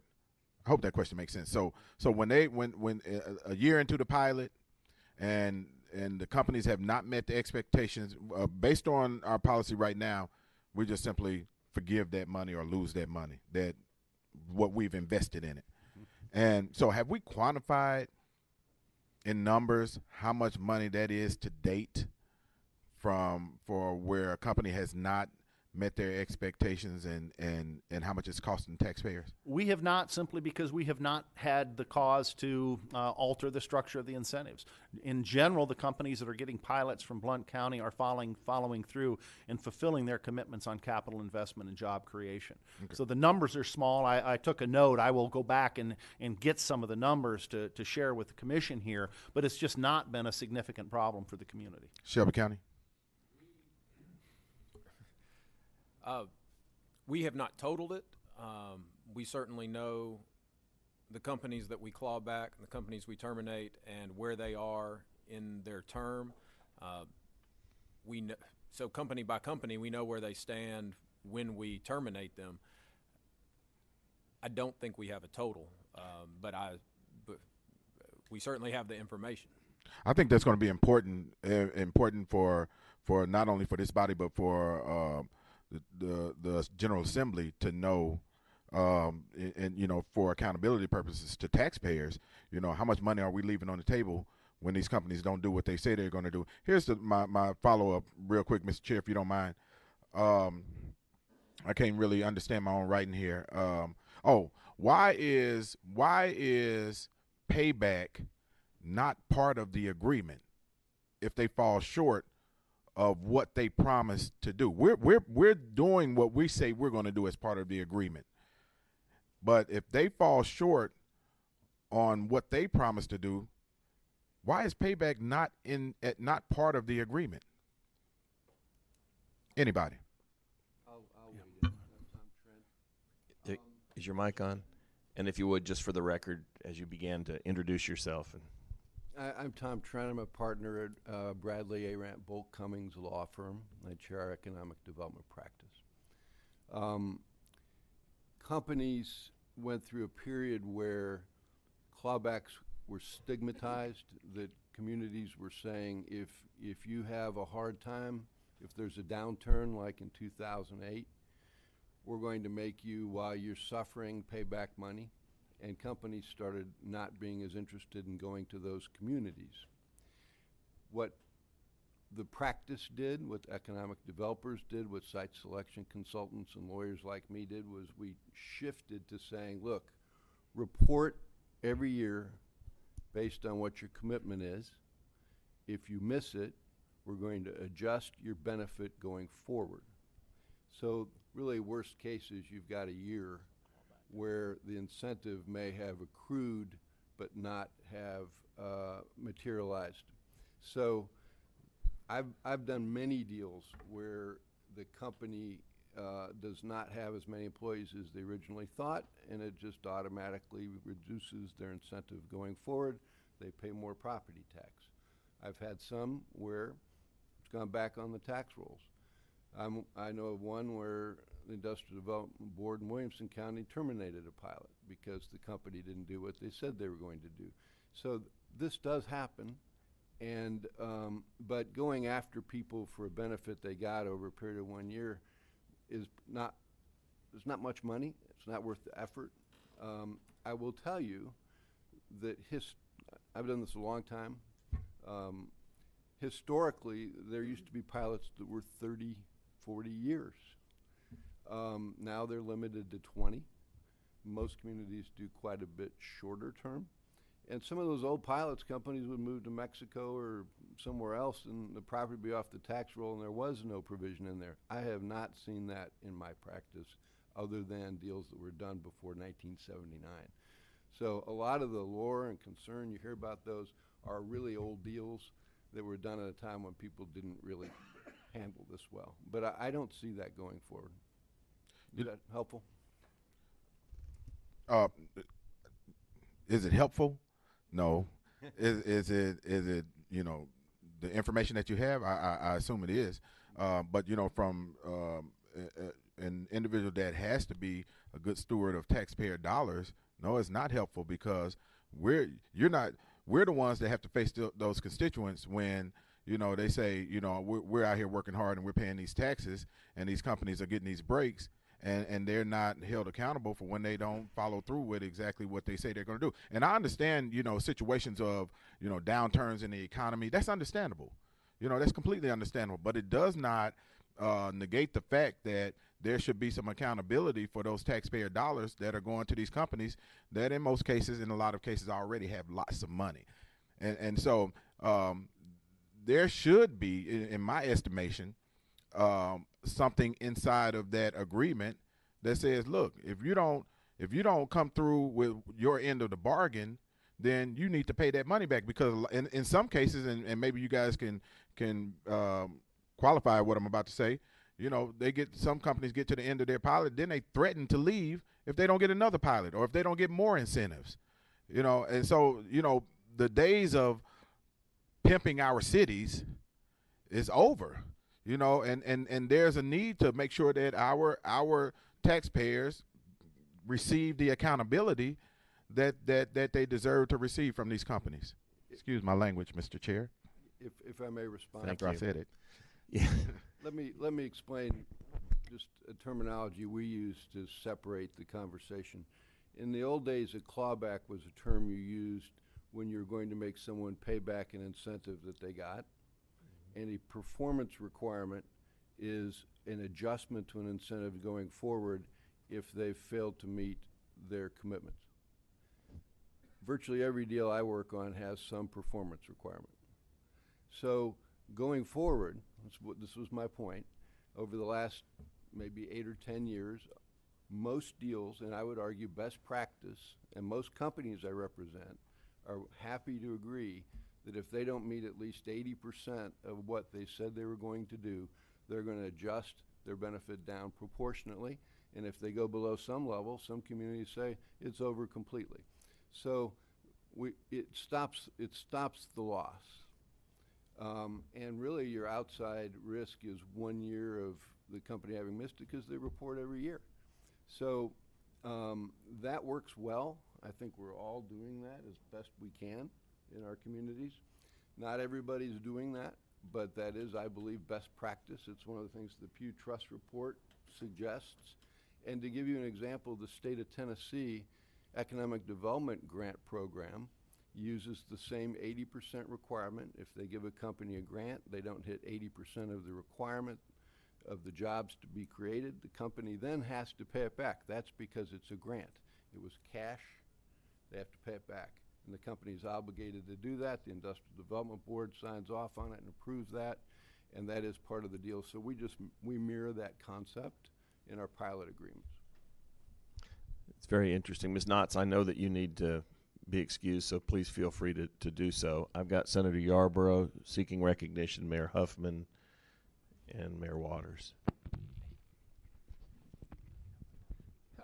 I just wanted to zoom out a little bit, Professor, on. I think everybody up here recognizes that the importance of these for in competing for jobs, because that's what every one of our communities is telling us. But how do we avoid this just being a race to the bottom? I mean, so in 1990, the average tax incentive package for a business was about 10% of tax, basically a 10% offset. Right now, it's about a 30% offset. That's a tripling in 25 years. That doesn't, and we all know that we need to do this, but we also know that we need to invest in education, infrastructure, those things. So we get that this is an important competition, but how do we avoid, the perennial race to the bottom here? Well, I think you're seeing a bit of a race to the bottom. The figures I gave you, $100,000, $200,000 a job, is not out of the ordinary these days. Go back to Nissan and Saturn, and the incentive packages there were about $10,000 to $15,000 per job back in the 1980s. So we've seen dramatic escalation in the value, or a significant race to the bottom. But I think here in Tennessee, aside from some of the biggest deals that have been very, very generous statewide, I just don't see us engaged in that same race to the bottom here in Tennessee. I see much more pragmatic use of incentives. I'm not familiar with the practice of all 95 counties and all the cities of the state, but those that I'm aware of, there is meaningful restraint, and part of that I think is driven by the public's concerns, but also about the recognition that budgets are thin, and we've got to fund education, and we've got to fund other types of services at the local level, education most importantly. I think you could stop the race to the bottom, if you will, nationally through some form of congressional action. That was discussed some 20 years ago. It didn't happen. It's not going to happen. The General Assembly could put restrictions on the use of incentives by the state itself and by local communities, but we would find ourselves hamstrung in our ability to compete. In all of what I've said, I did not answer your question. I don't really know what we can do to effectively constrain practice other than to say, I think all things considered, Tennessee has done a good job and the communities of the state have done a good job. That's not an apology for bad practice, but generally have done very well in the face of this race to the bottom that's taken place across the country and across the world. Mayor Huffman, then Mayor Waters. Thank you, Mr. Chairman. Professor Murray, you've been before this committee many times. You always give good information, and it's interesting, and I appreciate your comments this morning. A question I have is regarding an industrial expansion, and I've got a couple of just short follow-up questions. But if you've got an existing industry, one of the wrestling matches that local officials really have sometimes is company comes to you and says, we're going to expand, we're going to hire 300 more employees, we want another pilot. How does Blount County and your organization handle that there? Well, you start by sweating. You look at the company. I think you look at the company and think realistically about whether or not that company has a reasonable prospect of moving elsewhere in response to the failure to grant the incentive, and that's very important. So Blount County has provided tax relief to Alcoa, the company, in exchange for no jobs. We did so with a lot of hand-wringing because we were very concerned about losing the existing jobs and capital investment that we had in Alcoa to New York or someplace else around the country. So it's very, very challenging. So we will offer existing industry incentives if we really think that if we don't do so, we will lose economic development opportunities. So it's a judgment call. Yeah. And you understand that, I know this is hard to believe, but some industries will tell you that they may move even though they have no plans. Absolutely. That's absolutely correct. Right. Okay. That's right. Another question I had for you is regarding the tax abatement, the pilots. Do you all follow the distribution of the revenue of those pilots by the property tax rate, or do you use other methods? For example, are there any pilots in which the revenues from those pilots, the majority is going to the education system, not necessarily the general fund for the county or? No, again, our pilots are not, we're not dealing with the allocation of property tax revenue. What we're doing through a pilot is, admittedly, we're reducing the amount of property tax revenues that goes to the cities and the county, but those governing bodies then make the determination how to spend the property tax revenues that we receive. If the governing body decides to use that revenue in ways differently than the distribution of the county property tax rate, that has to be in the contract, I believe, does it not? No, it doesn't, because, again, we're simply dealing with tax relief to the company that affects the flow of property tax revenues to the local governments. But once the revenues are accrued, that's when the decision is made to how to allocate them across education and other public services. So we're not giving away the property tax on the education budget or whatever other element of the local budget is being funded by property taxes. That's not our decision to make. And then just the last question quickly is, Tennessee's unemployment rates now have plummeted. They're historically low, I believe. That's right. The number some folks have used. In an area where you've got 12% unemployment or an area where you got 3%, that makes a big difference on what you're willing to give and not willing to give. How do you all handle that, and is that something that's part of this cost analysis that you do? We don't have to worry about that problem, and the reason is that the county is a relatively homogeneous and localized regional economy, so our relatively low unemployment rate affects the county and the cities roughly in the same way. I'll put that question in a different context. I think if you think about many urban areas of the state that are relatively prosperous and some inner city areas or rural portions of the state that are not prosperous. The problem for the rural places is that they don't have the capacity to give away the incentives to the same degree. They don't have the foundation of education and infrastructure and so on to support economic development in the first place. So they are facing a double whammy, if you will, in terms of not being able to fund the essential foundation, and then they're not in a position to be as generous in the granting of incentives because they simply can't forego the scarce revenues that they have. Is there a multi-county industrial organization that includes Blount County in your area? Is there? No, we have a partnership with Knox County in the development of the Pellissippi Place Technology Park. Knox County contributed to the funding of that particular site, but there's no multi-county organization. That was a one-time deal between the cities, Blount County and Knox County, but it's not an ongoing relationship with Knox County or any others within the community. Thank you, Mr. Chairman. Thank you, Mayor Huffman. Mayor Waters. Thank you, Mr. Chairman. Professor, we appreciate you being here today. And just a statement and then a question. One, and I go back to the issue that I see. I'll give you Sevier counties, for instance. We have an economic development council that all of the cities in the county participate in. And we've never had an issue when it comes to pilots as far as industrial prospects, distribution centers, all those. The issue has come in recently on the retail side of it. And I still haven't heard anyone tell me how that might be addressed. And I'll give you an example. You said that Maryville and Alcoa both had industrial boards that weren't active. And say you had and I'm just going to make this up, say you had a Walmart, and this happened in another community, that wanted to come in, and they're competing, Maryville and Alcoa. So one of them says, if you come to Maryville, we'll give you 20 years tax abatement on city and county taxes if you will not go to Alcoa and you come to Maryville. And they could very well do that. And then you get into that race to the bottom that we're talking about. Alcoa says, well, I tell you what, we'll do even better. We'll give you 30 years abatement on city and county taxes. See, that's the issue that is outstanding out there. I don't, with me, not the issue of industrial or distribution.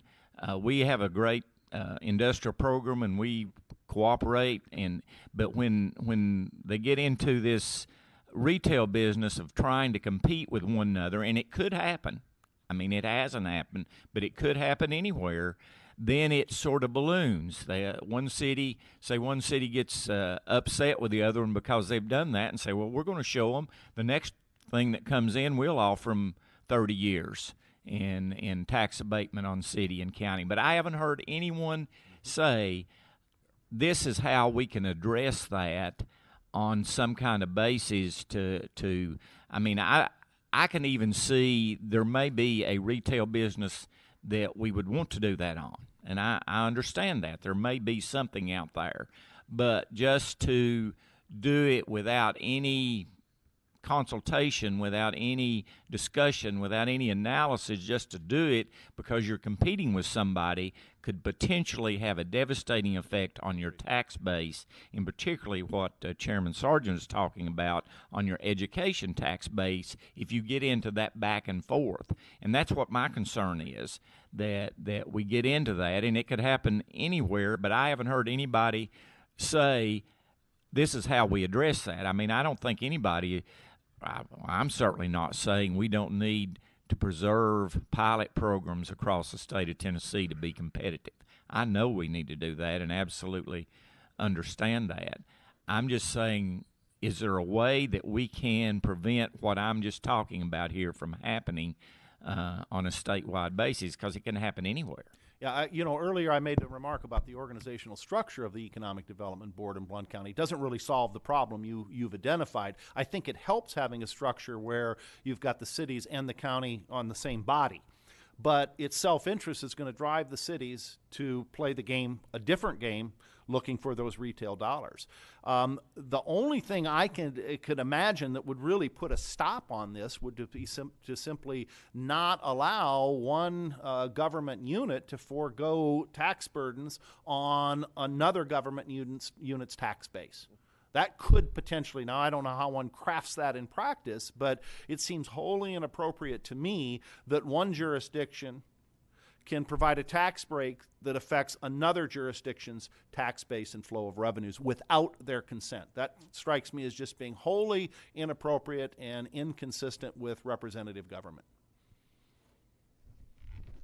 And I think our next panelist will agree with that. I have a sneaking suspicion that Helen Burns Sharp, who's founder and president of Accountability for Taxpayer Money out of Chattanooga, has been waiting patiently, and we look forward to your input. You're recognized. Is your button on there? Sometimes it's deceiving. It's a real pleasure to good. appear before here. Really appreciate the invitation. Helen Burns Sharp, founder of a group called Accountability for Taxpayer Money. We're a public interest advocacy group in Chattanooga. And we basically have two, our focus is on tax breaks and on government transparency. We try to do our homework, we try to be constructive, we're not anti-development, we're not I have a lot of respect for our Chamber of Commerce and our economic development professionals, and I have a long history in local government and state. I was 16 years with the Tennessee State Planning Office, and then 2 years with Cobb County, Georgia, and then the last 18 years of my career was a community and economic development director for the city of Albany, Oregon. So I've experienced this from the state and the county and the city level, and I'm a big fan of local government and have a lot of appreciation for the job that you all do. So thank you for that. Same thing with locally. I've always felt like that our city and county officials try to do the right thing. As you can see from this panel, this is a complicated topic, and they're not easy answers necessarily to it. Our perspective on pilots is that there's nothing more important to a community than good paying jobs. We all know that. I think one of the things we question is, have pilots as practiced, and I'm speaking from my assessment of the Chattanooga-Hamilton County experience, have they been that effective? So we believe we definitely need pilots in the toolbox, but our big point is that we need to be very strategic and reserve them for projects that have significant public benefit, measured in terms of number of jobs and amount of investment and how much the jobs pay. And also something I've sort of heard alluded to a little bit, but we are really big believers in what's called the but-for test. As we've looked at the pilots we've given in Chattanooga since 1985, it's our opinion that a lot of these companies would have done what they did anyway. And so that the pilots were really more a reward than an incentive. And I think this has happened because we have never had any written down policies and procedures, and still don't. So that's sort of our focus, that we feel like that's the biggest problem and the biggest opportunity. And so right now we are focused on trying to encourage our city and county officials to adopt guidelines. Now we do understand, and the Memphis Edge is a great example. They have written down, carefully crafted policies and procedures. We don't. We have what's sort of referred to as either a matrix that I haven't seen yet, and I've been looking at this for several years, or a black box. And maybe that's appropriate because, these are pilots, and, pilots have black boxes, I guess, or whatever. But anyway, we would like to see written down policies and procedures. And I think the fact that we don't have that has contributed to some fodder for people that wonder about that the relationship seemed to be very cozy between some of the businesses and the elected officials and the local law firms. So we think if we could get some things put down on paper, we know that economic development is more an art than a science, and we don't want to put anybody in a straitjacket, but if we could have some guidelines and policies and procedures, we think that would be a wonderful idea. We also feel like that in the experience we've looked at on clawbacks in Chattanooga-Hamilton County, they are not very strong. And when we went through a situation, as we all know, Volkswagen is one of the biggest tax incentives in the state's history, and it's one that ATM says we should have given a pilot for Volkswagen, even though it was enormous, that the stakes were so high that it was a game changer, a number of jobs, investment, and the ability to be a catalyst that we needed to do that. I sometimes say we gave them the sun, the moon, and the stars, and maybe the sun and the moon might have sufficed. But anyway, it's interesting when you look at the Volkswagen agreements at the local level. When they hit a rough patch a couple of years ago, we will recall, I think the state looked at its agreements and felt like that you were somewhat protected, and I think you were. I don't believe we were at the local level. And I believe that, we had some wording in the Volkswagen agreement that not only no clawback language, but, we will do our best effort to employ X number of people. And that's kind of scary because this is significant. And also, we've not yet gotten to the point, Volkswagen announced first in 2008, and they haven't been required to submit an annual report. And this is 2017. So to my friend over here who says, well, it might be a year and then you can, look forward. Well, we've got a lot of years and we have nothing in our agreements that would allow us to go back. And hopefully things, Volkswagen's on the right track and they're going to do all the jobs that they've suggested and all. So why this issue matters?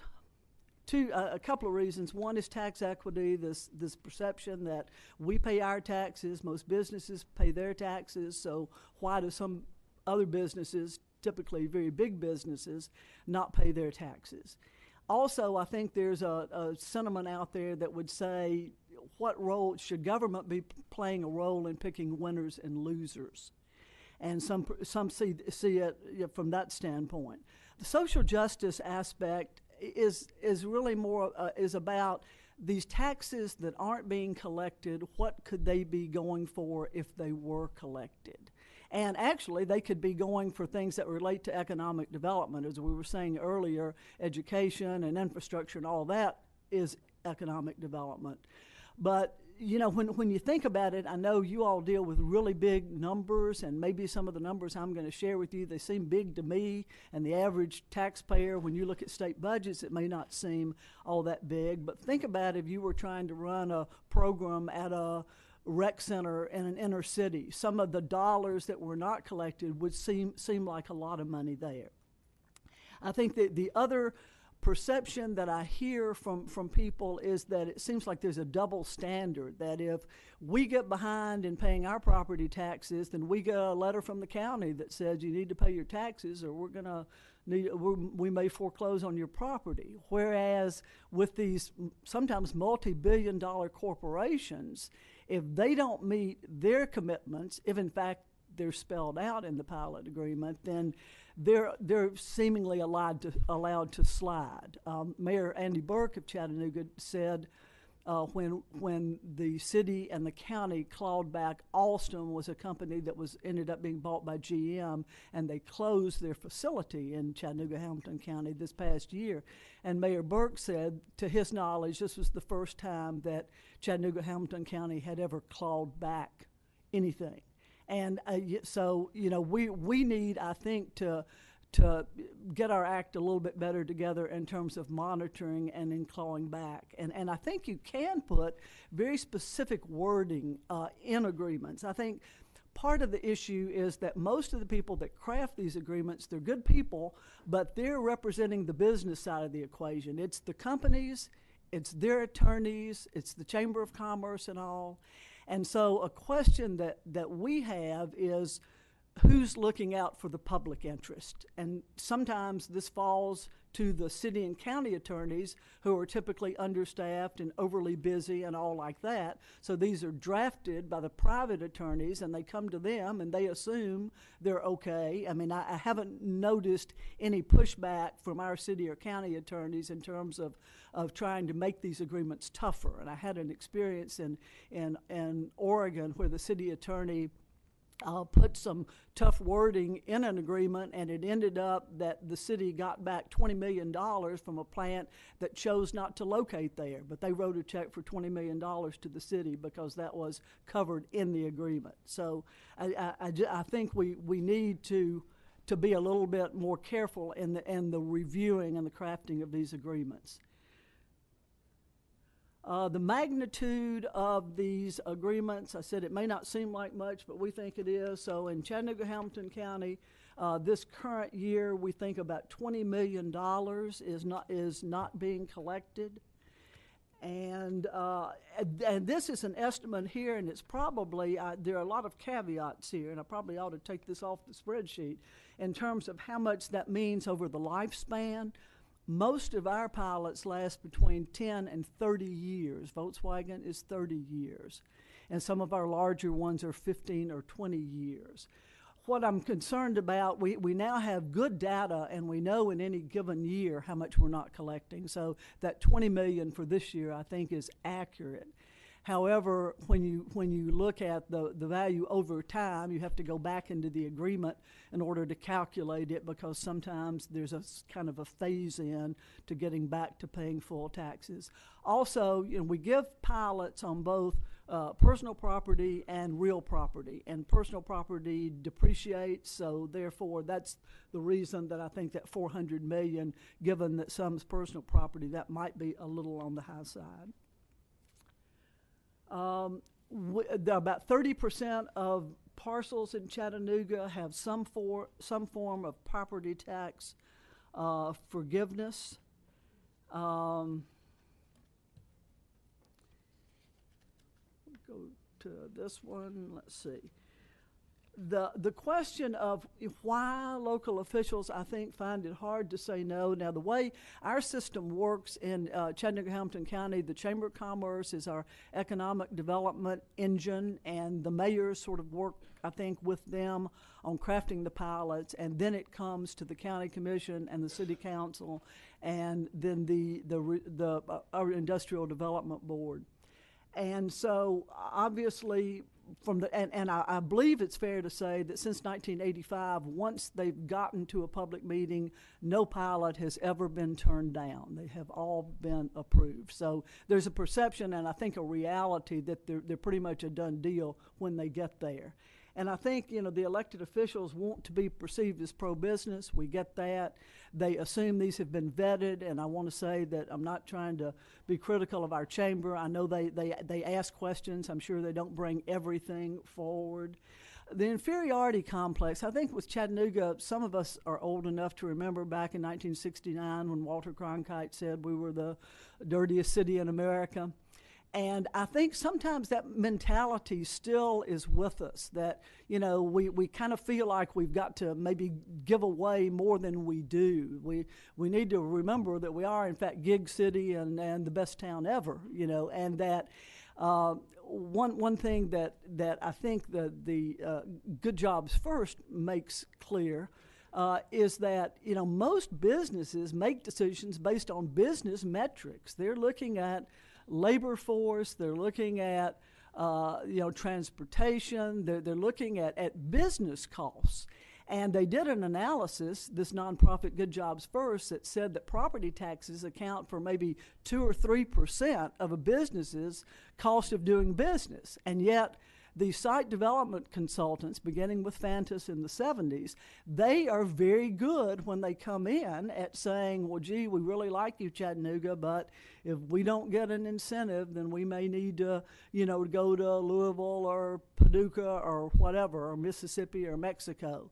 And, you know, where we need, I think, to get more sophisticated is to find out. I mean, I think when a pilot is really appropriate is if we are really in competition and we think we have it's something we really want and we stand a chance of losing them. Volkswagen again. Huntsville, Alabama, I would imagine, was offering a very good incentive package, and maybe other jurisdictions as well.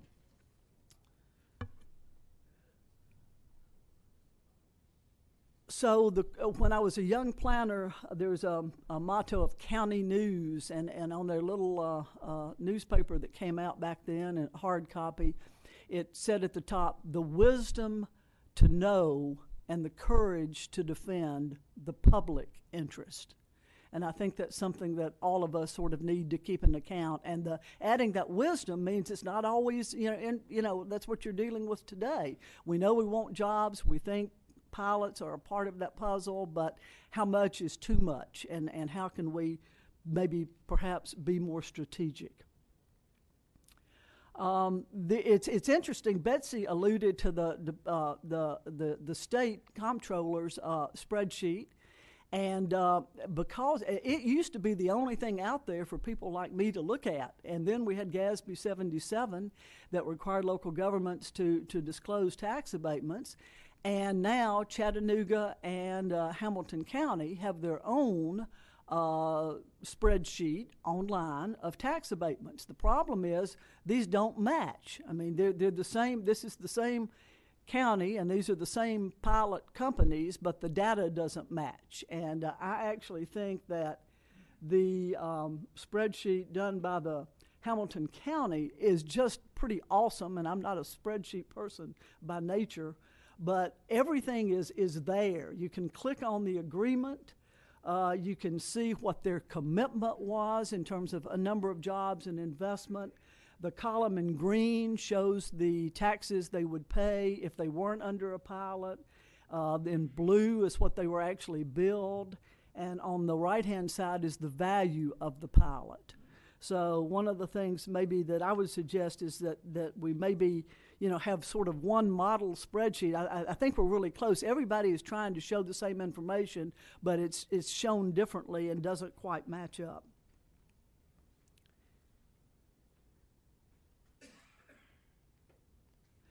If a picture's worth 1,000 words, I thought a colored map might be worth a little bit, and that is what this is a map of Chattanooga, and it shows in color properties that have some form of tax-favored status.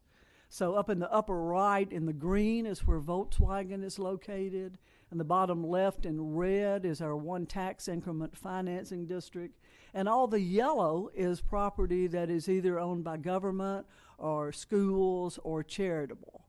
So I think this is sort of a reminder that there are a lot of properties already that are not paying taxes, so that we need to be careful before we add more color to these maps. From a political standpoint, I will say that pilots are one of the few things it seems like today that, in terms of the need for reforming or making sure we're being responsible, and maybe some jurisdictions are a little bit, tougher than we are currently, but the idea of being strategic in awarding them really resonates along, all across the political spectrum. I remember a couple of years ago being invited in the same week to speak before the Chattanooga Tea Party and the Unity Group, which is a group that specializes in MLK Week. I mean, they're sort of on opposite sides on some political issues, but everybody seems to think this is an area that does need some attention. Finally, ways the state could help. I wasn't quite sure, and maybe you don't know yet where this might be going, but I think it would be wonderful if all local governments in Tennessee did have policies and procedures that were adopted that addressed vetting and monitoring and enforcing pilots. I really think that, just the mention of significant public benefit and the but-for test, as I said, I think that's our biggest problem. I think there are so many of our pilots it would have happened anyway. I can't prove that, but I believe so.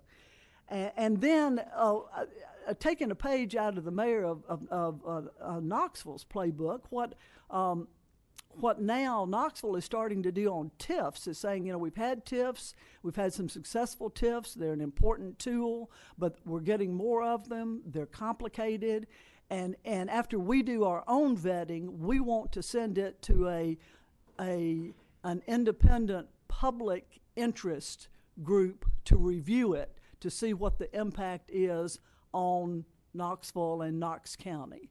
So this idea of a third-party look at TIFs and some of the more complicated pilots, I think is a good idea.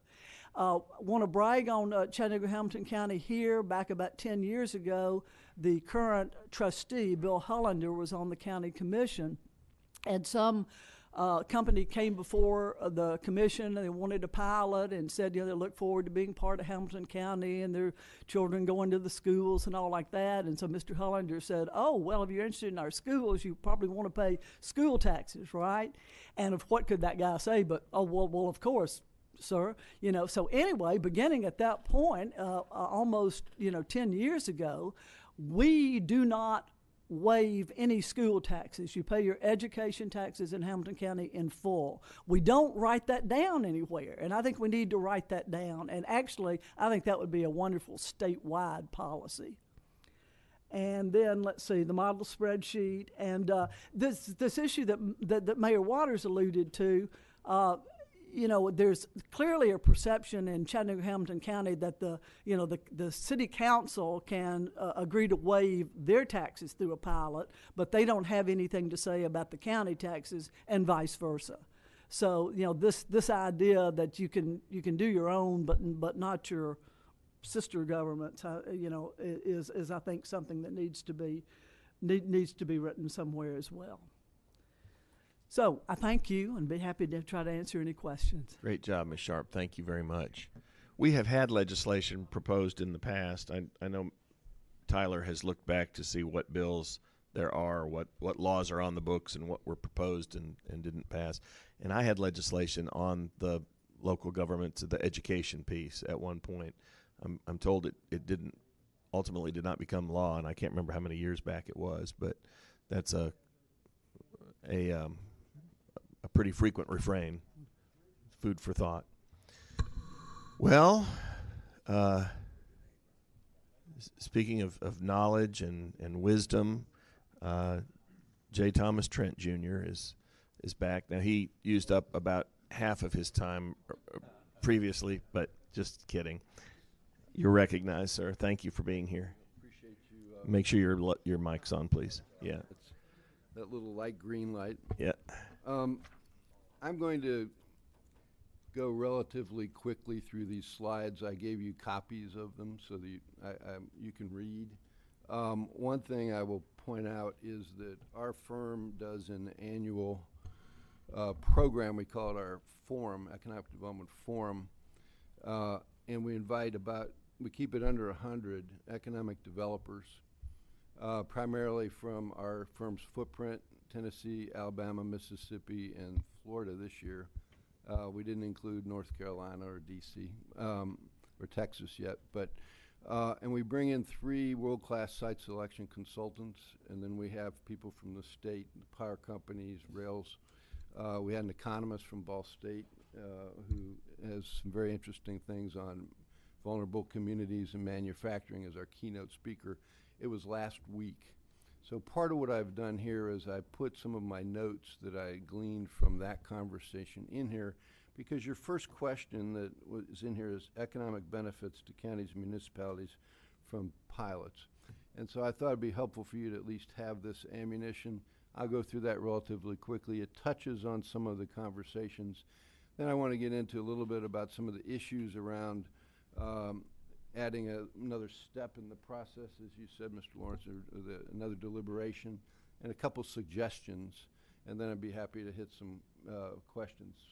First, I think it's helpful for you to realize the reason we have to do it like this in Tennessee is our Constitution says all real property is subject to taxation, except for, and there are a few limited exceptions, one of which is the government.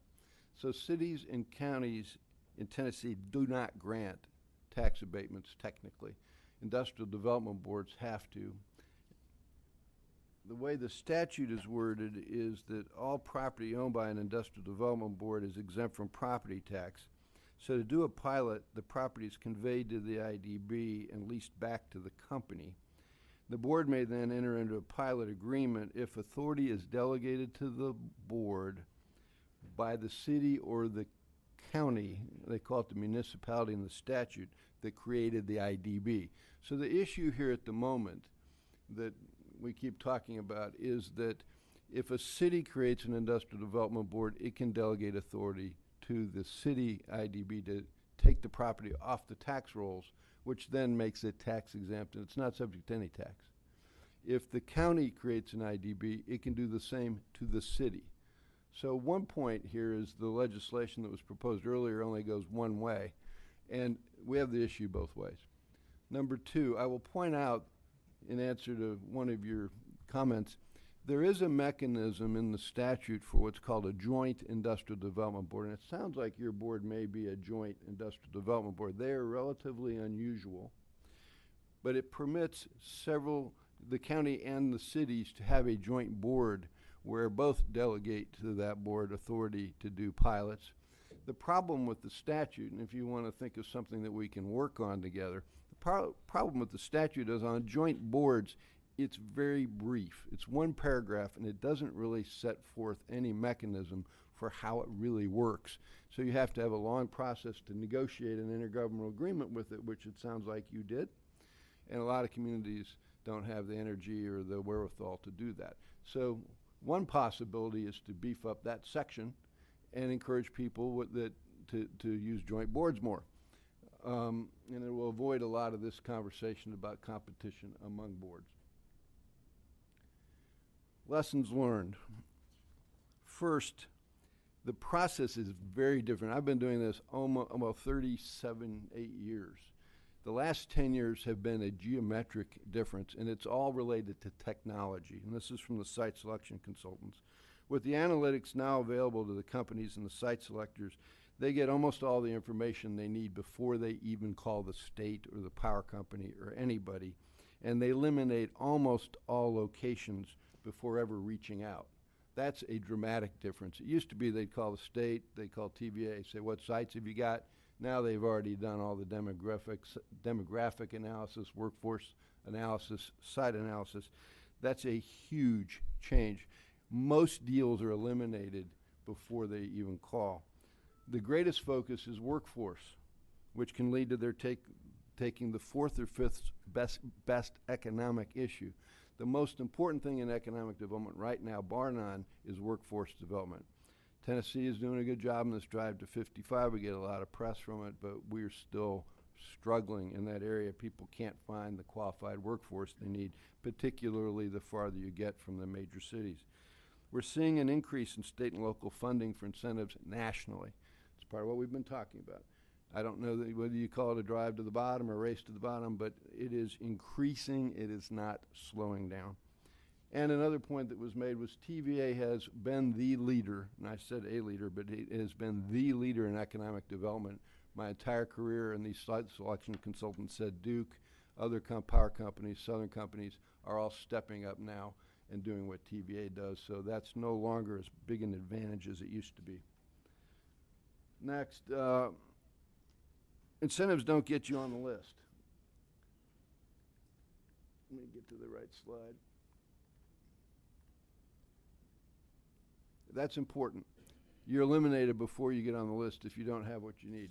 What incentives do is once the choice is down to a few locations, they help the company's internal rate of return.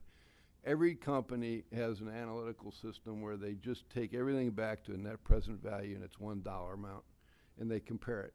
And in answer to your question about Tennessee's tax structure and all that, we probably in many fields get the best numbers based on the fact that we have great location and we have a great interstate system. So logistics is a huge driver, and so we are way up on the curve so that we tend to not give as much incentives as other places because we don't have to. That's really important to keep in mind. So these pilots are critical, but not, in order to get us on the map. We get on the map through other things. What incentives do is it gives you the opportunity to, once everything else is the same, whether it's in this country, another country, around the world, or in, Poughkeepsie, incentives come to the top of the table to see if they can drive down their cost of the deal, and then you can win. So that's where the locals come in, because they get that call, the state gets that call, the power company gets that call and says, you're a finalist. Now, let's talk about incentives. So incentives are a way for locals to play in the game once they've gotten into the hunt for a project. Companies want to go where they're wanted. They want to feel valued, and really importantly here, they want to feel listened to. They want this to be a public-private partnership.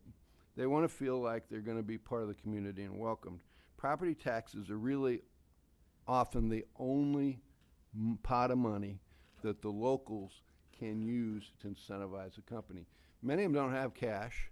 A lot of them don't have the money for buying land and developing it and giving free land. There's a new state program helping communities develop sites so that they can do that, but it's nascent and there's not enough product in that area. So at the end of the day, if the company is going to have to buy the land and develop it, the pilot helps pay for that and equalizes things. So the bottom line is pilots or property tax TIFs are how locals incentivize. It's really basically the only way, unless they're a big city and have some cash. All right, rural areas, it's a big challenge. The keynote speaker from Ball State made the point that really, as manufacturing's automated, the number of jobs needed for output is declining rapidly, and the wages of those jobs are increasing. There's greater output per employee, and so it requires more skills, which means the cost of the project and equipment is increasing, which results in more property tax revenue per job. Now, that's an important point that we don't always stop and think about.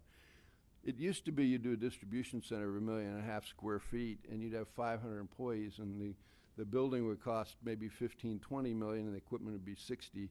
Now the building's 15 or 20, you've got 150 employees, and the equipment package is 100 million. And so that's a lot more property tax. It does depreciate, as you pointed out, but it has to be refreshed periodically.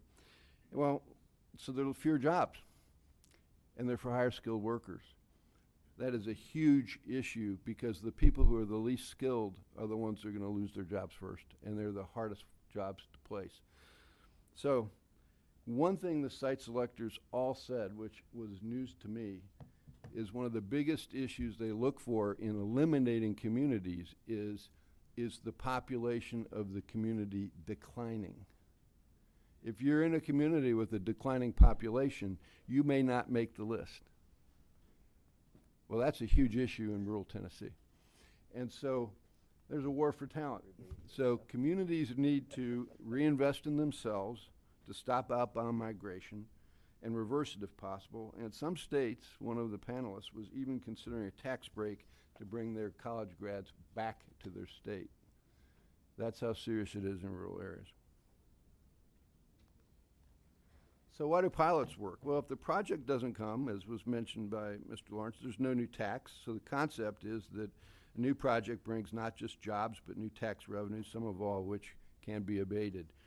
Over time, the property tax comes back on the tax, the property comes back on the tax roll. Now, a lot of the deals I've done, almost all of them, but not all of them, have some payment in lieu of tax component, and often it accelerates over time. So you might have a few years at zero tax while they're ramping up, and then maybe they'll pay 10, 20, 30, 40, 50, up to 100% of the tax in year 10 or 12. So there is a pilot payment. It is often allocated to schools. Like the other panelists said, often it goes into the budget of the city and county, and it's up to the city and county to allocate it to schools or to police or fire protection. But it's not like these are 100% abatements typically. Now, some very large deals or some very struggling communities will do that. And states are looking for contributions from the local communities when doing grants and incentives for companies. In our state, they will count the pilot as part of the local match, they call it, in order to get a grant. And for infrastructure grants, the project has to be owned by the Industrial Development Board to qualify for certain of those, and so you got to have a pilot in order to get the state grant. So, if the city IDBs have to get a county to approve each deal with a term over 5 years, here's a couple issues I'd just like you to consider. First, everything is slowed down. As many county commissions meet only once a month, and incentive deals may have to be approved by multiple committees or multiple readings of county commission, that takes a lot of time. Some of them only meet monthly. I've got one county I work with that does require every deal be approved. We had 5 or 6 meetings. It gets expensive, it gets time consuming. Number two, confidentiality is critical. People don't always realize that a lot of these deals are being done, particularly really important ones, before the board of the company is told about it. They want to get the whole package put together. They want to understand it and make sure the community and the state and all the sites are evaluated so the board can approve it. And if that board finds out about the deal in the media before being told, how do you think that deal's going to go? So confidentiality is critical, and extra steps of going back and forth to the county commission, budget committee meeting, property meeting, county commission meeting is all of those are opportunities where the confidentiality can be compromised. And frankly, speed counts. Other states around us don't have a requirement like this. And what's going to happen, I'm afraid, we have offices in Jackson, Mississippi, 3 offices in Alabama. Those states have sales tax incentives, they have property tax incentives, and as was noted earlier, their citizens pay income tax, and those states will rebate part of the income tax to the company in cash. What we've got is this. And if we put strings on it that make it take 2-3 months to work through the whole process, and they're got a speed to market issue, we're just not going to even get on the list, and we won't know we didn't make it because their analytics will have told them that. So that's a huge concern to me. And some cities and counties have issues. Some of them play out in public meetings. I've been in meetings with no growth advocacy groups, rivalries between cities, sometimes between school districts, people running. I had one where the city mayor was running for county mayor against the county mayor. They're all arguing in front of each other in front of my client. None of this is helpful. Never air your dirty laundry while recruiting a company. And I have a concern that adding these extra layers can lead to that result, which just means we won't get the deal. By having a delegation to the IDB, the politics, all that are usually avoided. They're handled somewhere else, but not in a public meeting. So my view is this simple. I think the question in front of you on this is whether to err in favor of growth and new jobs or in favor of deliberation. Now, I'm not opposed to deliberation, and I think transparency is critical, but I think we have to do it in a way where we don't cause us to not even make the list. And I'm a little concerned about this particular legislation because I think that can happen. So, companies and city IDBs may be incentivized to do something that I wouldn't recommend.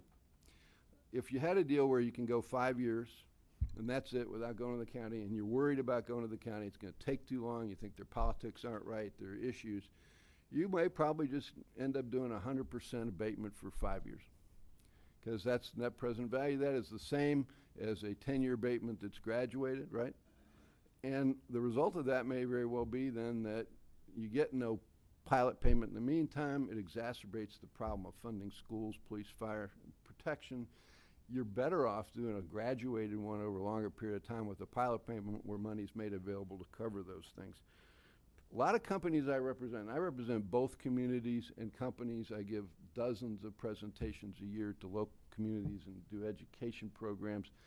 Most companies prefer to make some pilot payment with the understanding that it's going to go to fund education or to fund police and fire protection. So at a minimum, if you decide to pass something along these lines, I would at least say the county should be able to delegate authority to the city IDB, the county IDB, or a joint IDB to do pilots so that they can make the decision, but they don't have to bring every deal every time to the county commission. That, I think, would be a killer. Now, there are communities that do that. Metro requires it. Williamson County requires it. I deal with a number of them that do. But we're very careful how we orchestrate that, and it takes a lot longer time, and sometimes it's just harder to get them done because you can't get the speed to market issue covered. Some suggestions. I do think the community should listen to the company and structure the deal around their needs, which requires a great deal of flexibility. And that's one thing you've heard from everybody. Having flexibility at the local level to really understand what their needs are, whether they have issues with schools, whether or not they have issues with their workforce development, whether the company needs infrastructure, whether it prefers free land, how to structure the deal, whether the company wants to contribute to some portion of the community. Keep that flexibility at the local economic development level, because the farther we get from having that ability, the harder it is going to get deals done when you're trying to move quickly. I do think it's critical to have a good cost-benefit analysis. There is one that's filed on every deal. I don't know if you're aware of that, but the state requires a cost-benefit analysis. We attach it to every one of our tax abatement agreements, and it's filed with the comptroller's office in the cities and mayors and the tax assessor. That analysis is pretty simple, somewhat truncated, and I'm not sure the best I've ever seen. So that's one thing we could improve, is the form that's filed with each deal. And that could then feed into a statewide database where we would have a lot more transparency. I'm not afraid of transparency. I really think that companies want to do the right thing. So I do think having a good, robust cost-benefit analysis is important. Rutherford County, for example, has all of their deals run through a group, Younger and Associates out of Jackson, and they require a 3-to-1 cost-benefit ratio. So other communities that aren't the 5th fastest growing county in the country can't really do that, and perhaps can't be as picky, but they can do a cost-benefit analysis so they understand what they're doing and understand what they're approving.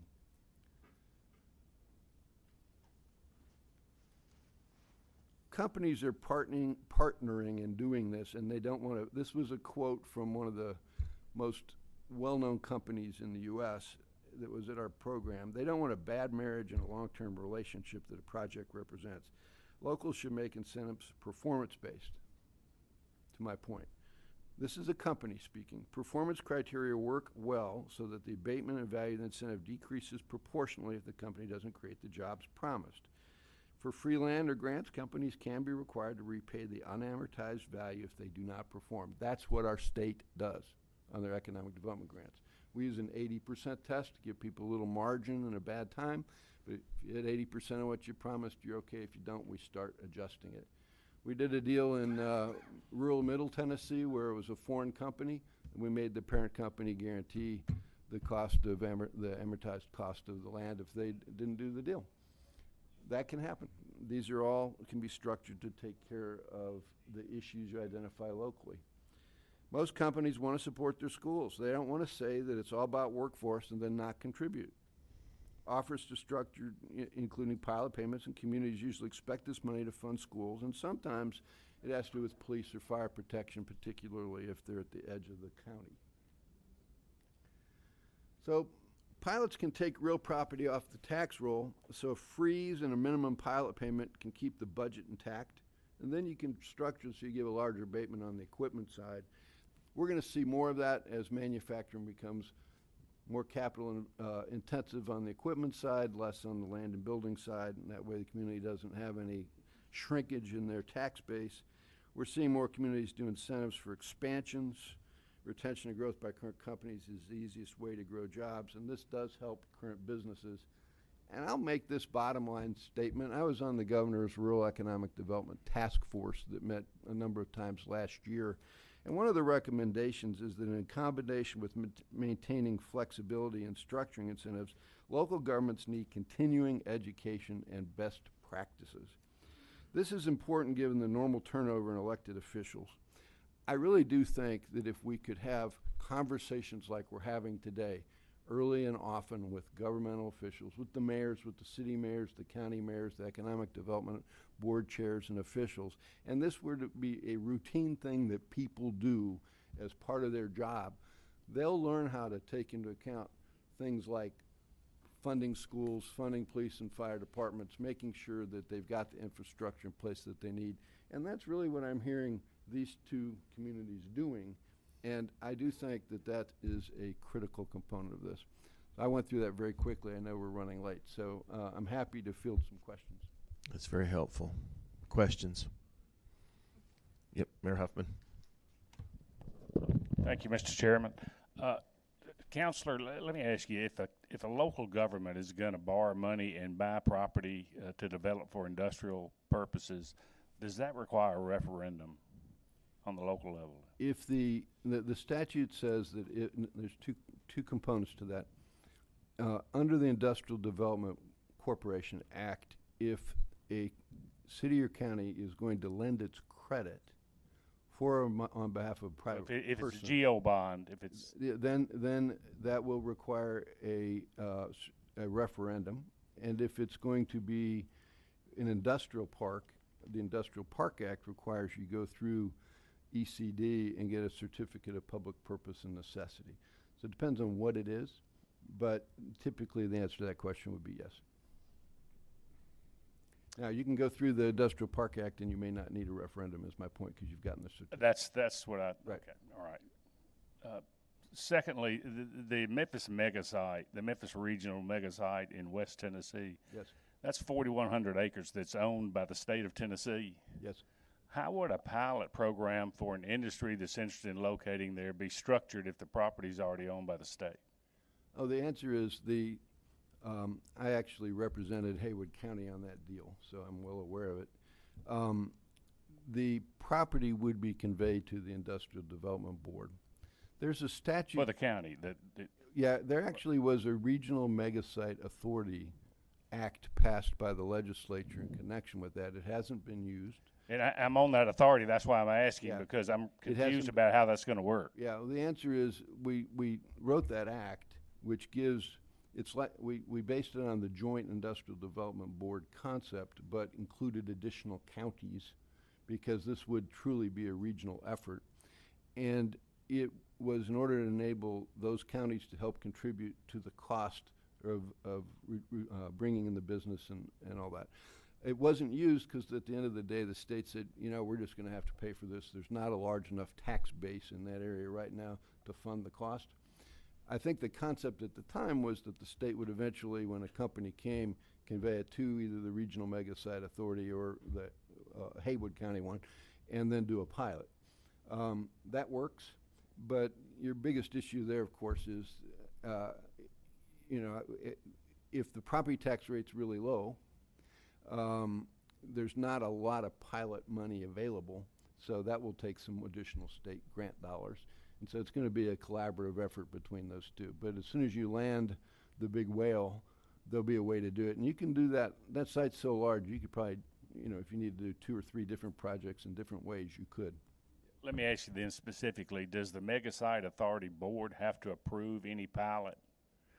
If there is a pilot, it will have to go through an Industrial Development Board. Does it have to go through that one, though, or can it go through the I don't county think the statute required it go through that one. All right, thank you. I don't recall. It's been a number of years, but my recollection, it was set up for that purpose, but I'm not sure it's required. That will be up to the state, because the state will have to convey the land to somebody. Great question, great presentation. Great presentations by all. It looks as though you've exhausted the commission. After 2.5 hours, though, this is it's a heavy lift, but it's great material and wonderful presentations. Thank each and every one of you for the effort you've put into this, and I'm sure you've spurred a lot of thought here based on some of the sidebar conversations I've heard, and you'll be no doubt hearing from some of us individually, if not collectively, again in the future. Thank you very much. I think you deserve a round of applause. Thank you.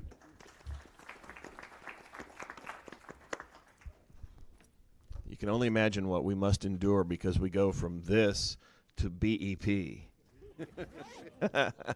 And the ghost of Dr. Harry Green, as Governor Bredesen referred to him as the mad scientist.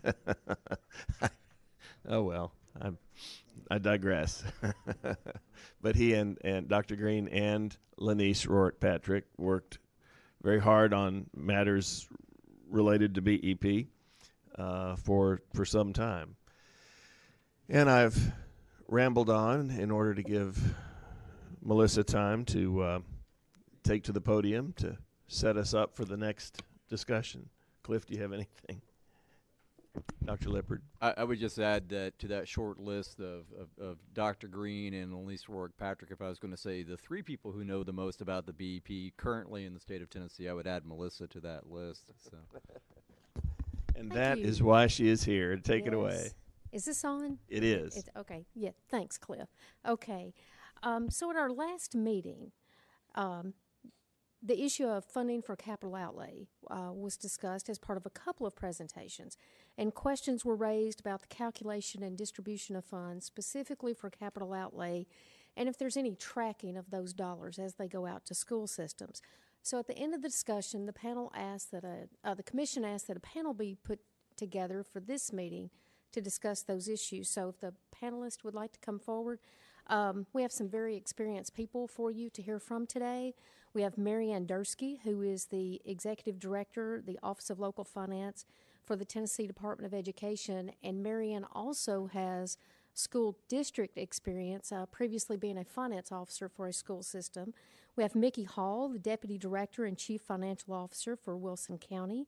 We have Leslie Holman, Chief Financial Officer for Williamson County Schools, and we have Mr. Jeff Sandvig, Assistant Superintendent, Budget and Finance for Rutherford County Schools, and there should be a couple of handouts that went around, so if you don't have one, let us know.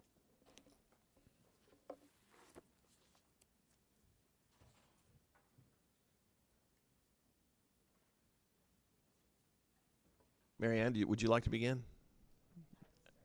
And check your microphone there, and just for the record, those listening in, state your name and who you're with. Mary Ann Dursky, Executive Director, Local Finance, State Department of Education. Thank you for having us this morning. We're happy to come and answer any questions you might have about capital outlay funding through the BEP. I'll start by just generally saying that there is a component in the BEP formula that generates funds for all districts for capital outlay. It's based on the number of students at different grade spans, a number of square feet that is assigned to each student in those grade spans, a cost per square foot based on RS means, which is a statistical compilation of construction costs. And then the formula calculates the cost of schools for that district based on its population, amortizes it over 40-year useful life of a building and a 20-year bond issue, and at the end of the day generates funding, as I said, for all districts for capital outlay. Now, you've all heard this before. The BEP is a funding formula, so as such, the funds that are generated for capital outlay do not have to be spent on capital outlay. And I think we find that many districts do not spend them on capital outlay, but they spend them on other areas of the formula, primarily, usually instruction-related items. So there is funding that is provided in the formula. We do not track construction costs at the department. I'm not sure. I believe there are some other organizations in the state that do, but we do not track construction costs or really facility information, actual facility information. We have brought with us three other folks from districts who have more experience currently with construction and those costs in districts, and I think we'll turn it over to them unless you have some general questions about the formula. Questions to begin with? Chairman Sargent, the Venerable. Thank you. I'm the one that raised the question, and the answer was 32% or 33% go to capital. Now, and I strongly disagree with that statement that was made at the meeting last time. It may be in the formula, but like you said, you don't track any of it. And can you give me a dollar amount, what is spent on capital in last year's budget? How much the 136 school districts spent on capital in last fiscal year? Do you have that number? I do not have that number currently. I could pull it out of their of the reports that they send to us. They send us two different types of reports. One is their own general purpose and their own school district funding, some of which might be for capital outlay, and then they also report to us in very broad numbers expenditures for capital outlay that are made by other government agencies. In many cases, the county general government is paying for construction. Okay.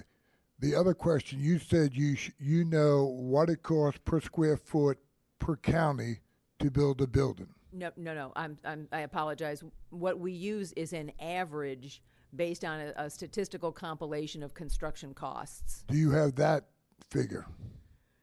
I do have the square foot figures. Let me pull those up.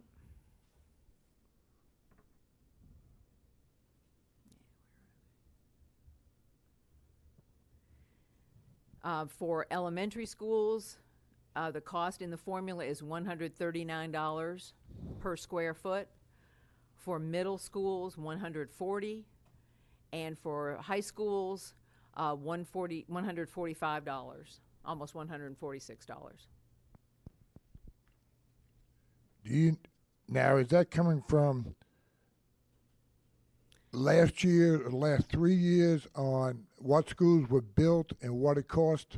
No, these are not actual Tennessee costs. Okay, This is a regional statistical average that is it's a 3-year average inflated up to current year dollars. Now, you're saying a regional average. What would be the region? The RS means listed as Southeast region, so the southeastern part of the United States. So that's an average from Alabama, Mississippi, Arkansas, Kentucky. It had nothing to do with Tennessee whatsoever. I will check for you on which states are included in that region, but it is, again, a statistical average of a region. It is not specific to Tennessee. One other question. Leslie, excuse me, I want to congratulate Leslie sitting here. She does an excellent job as Chief Financial Officer for Williamson County Schools. And as you know, we're the fastest growing school district. $139 a square foot or $145 for a high school, would that even come close to touching it? Well, right now we're doing an elementary, and the square foot cost, I think, on it is $200 a square foot on the last one we put out to bid. So this is what I'm saying. If we're going to have the school board or people from the department, you know, we're not even close. If they're saying $139 and we're over $200, now I know we're going to be on the high side, but, you know, we have to get accurate numbers so we can know exactly what we're discussing. I'm going to stop there. I know I'm going to have further questions. Senator Tracy. Well, first of all, thanks for coming. This is a big issue. So if you used $145 a square foot for a high school, yeah, I don't think that comes close to touching what it does. I guess the question I got, you said it is in the BEP formula. Is it mandatory for the LEAs to use that money for capital? No, sir, it is not. The BEP formula provides a great deal of flexibility for districts. And so those funds that are generated in the non-classroom component or non-classroom section of the formula can really be used on any expense of the district, and that is at the discretion of the school board when they prepare their budget. Thank you. Now, I know Jeff's here from Rutherford County. These fast-grow counties, you got Williamson County and Rutherford County both side by side you. They're having to build schools unbelievably fast. I mean, they're growing students quickly. So I guess my thought today, before we get into heavy of the presentation, for the future, for these, at least for these fast grow counties, we're going to have to figure out something to help the fast grow counties with the number of students that are growing, to help them with capital, because there's just so many students coming in. You're having to build classrooms quickly, and the portable classrooms may be portable for a short time, but that's not the long-term solution. That may be a short-term solution, but We need to look at something in the BEP formula for at least these fast growth counties and define what a fast growth county is and those kind of things. And we may already have that definition.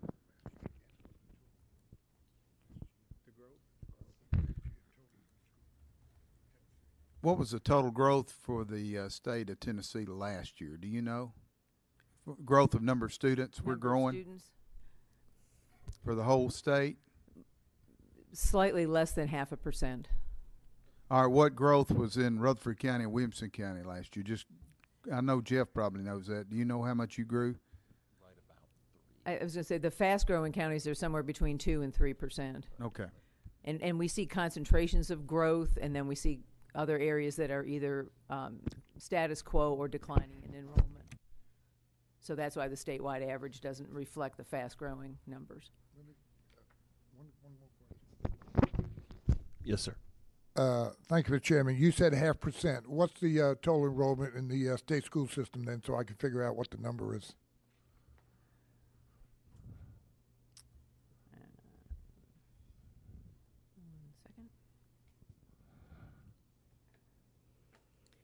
This year, we're funding 965,717 students. All right. So that would be last year's average daily membership. 9,500, 9,600 last year? 965,000 last year's average daily membership. What I'm saying, the growth last year would have been. Oh, yes. Well, 1% would be 9,600. 96, and you grew 0.5%, so that's 96. That's 48. Okay, is that correct? That sounds right. Okay, of the 48, I'm going to give an example where I don't want to get into it. Of the 4,800, Williamson County had 1,800 students. They had 1/3 of all the growth in the state. Okay, thank you. Dr. Lippard. Just a quick question, Marion. Is there any kind of geographic adjustment for cost differences across state for capital costs in the formula? No, there is not.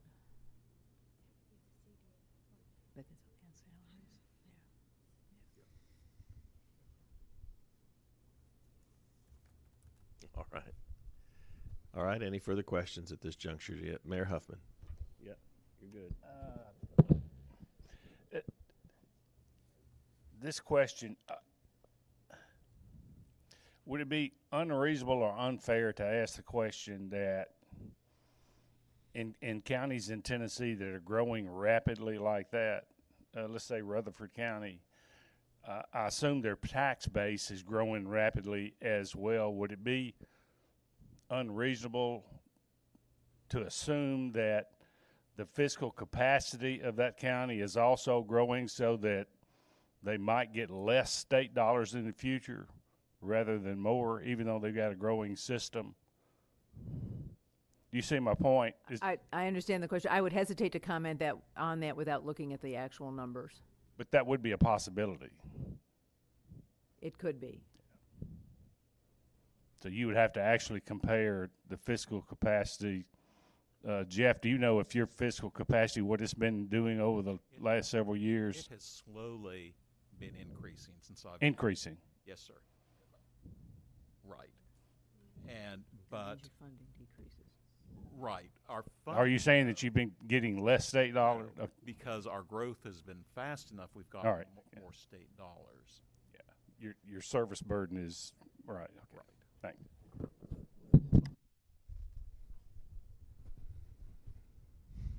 All right, then. Nothing like on the spot. This is like pop quiz and on the spot research. So would it be best to proceed then with?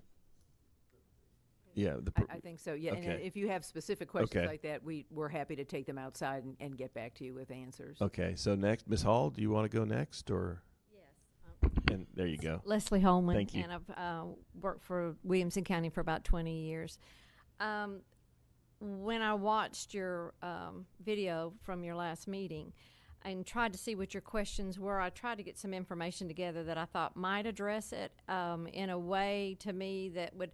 One of your questions was anybody tracking the money? And again, the BEP formula, as we all know it, is just a funding formula, and just various components throughout it, telling you how many teachers you should have, telling you how many textbooks you're supposed to have. And again, you're supposed to spend so much in the instructional, you're supposed to spend so much in the instructional, and they do check that in the instructional side. What I wanted to show on my presentation, at first I didn't bring anything, but I went ahead and had it copied for you could see that, as you can see, the classroom component for us has been decreasing. So in regards to your question, our fiscal capacity has remained about the same, going up and down just a little bit each year because we're in between the cyber and the Fox. Is that what it is? And so it's just remaining, and we do get additional BEP funds every year. Every time you cut the BEP formula that would harm us, we still get additional funds, but not as much funds as we would have had the formula remained the same. That then puts the locals more having to put up the money. When I first started working with Williamson County, it was 45% the county put up and about 54% that the state put up, and currently it's 55% from the county, and the rest comes from the state. So they have taken on a lion's share of the budget, of funding the budget. In fact, this year on the basic education program allocation, when we got our sheet, it says Williamson County, both state and local share, your budget should be $254,396, but our budget is $337 million after we cut it $6 million through the commission. Which shows, besides us putting up our local require match of $128 million, we also put up another $83 million to be able to have the basic education. We don't put new programs in every year. Our county guidelines are usually 0 operational, 0 raises at the beginning. The state will come out with a, let's say, 4% raise, and like this year we gave a 2%. We comply with the state law on that because he does not designate, or the new salary chart does not specifically put that money on the salary chart. And we're given the funds, but a lot of people, when they hear that the state is giving a 4% raise, it does not come back to the county like that, because when you're looking at my component on the BEP, I don't get but half of that. And one of the lines on here, I show you that the number of teachers that aren't even in their unfunded BEP positions, I've got over 500, and that grows every year, that the state totally locally has to put, the county totally locally has to put up all the money for that. At the top of my spreadsheet, just remaining on the focus on capital, about a third of the way down, you'll see the amount of state funds generated from the BEP module. But above that shows what we put in operational capital, what we put. We also have a component that outside the operational budget, we always bring a maintenance and technology on items that are over $10,000 and have more than a useful life of a year. We also bring that to them during the budget time. So after the first line, it shows how much money we spend towards capital, what we consider operational capital. Then, because as you look at the formula and how it is calculated, it is also calculated on a bonding, how much is paid for bonds. So I wanted you to see our indebtedness that the county pays. It's not through my department, but we issue the debt, we build the school, we have the asset, but they end up having to pay the debt. But that is part of the component when they come up with that money. So when you look at that, where I've got the double line, that's how much each year that we do towards capital, and this is how much is funded through the BEP formula for us. I showed our enrollment figures and how much really that we're putting up just in personnel costs alone. So yes, we probably do use some of the capital in the BEP formula because the county issues debt for us for our operational capital. So we're probably using some of that capital money to help us pay with the instructional part of the formula. You touch on a very important point. I mean, it's an issue where legislators feel that they've increased funding to go to salaries, and as you say, it doesn't always turn out that way. You do what the law requires you to do, but there's a lot of that are left out of that for those reasons, and I've talked about that with the governor myself, and it's still something that has not really been adequately addressed, in my opinion. Needs to be. Questions? Yes, Representative Love.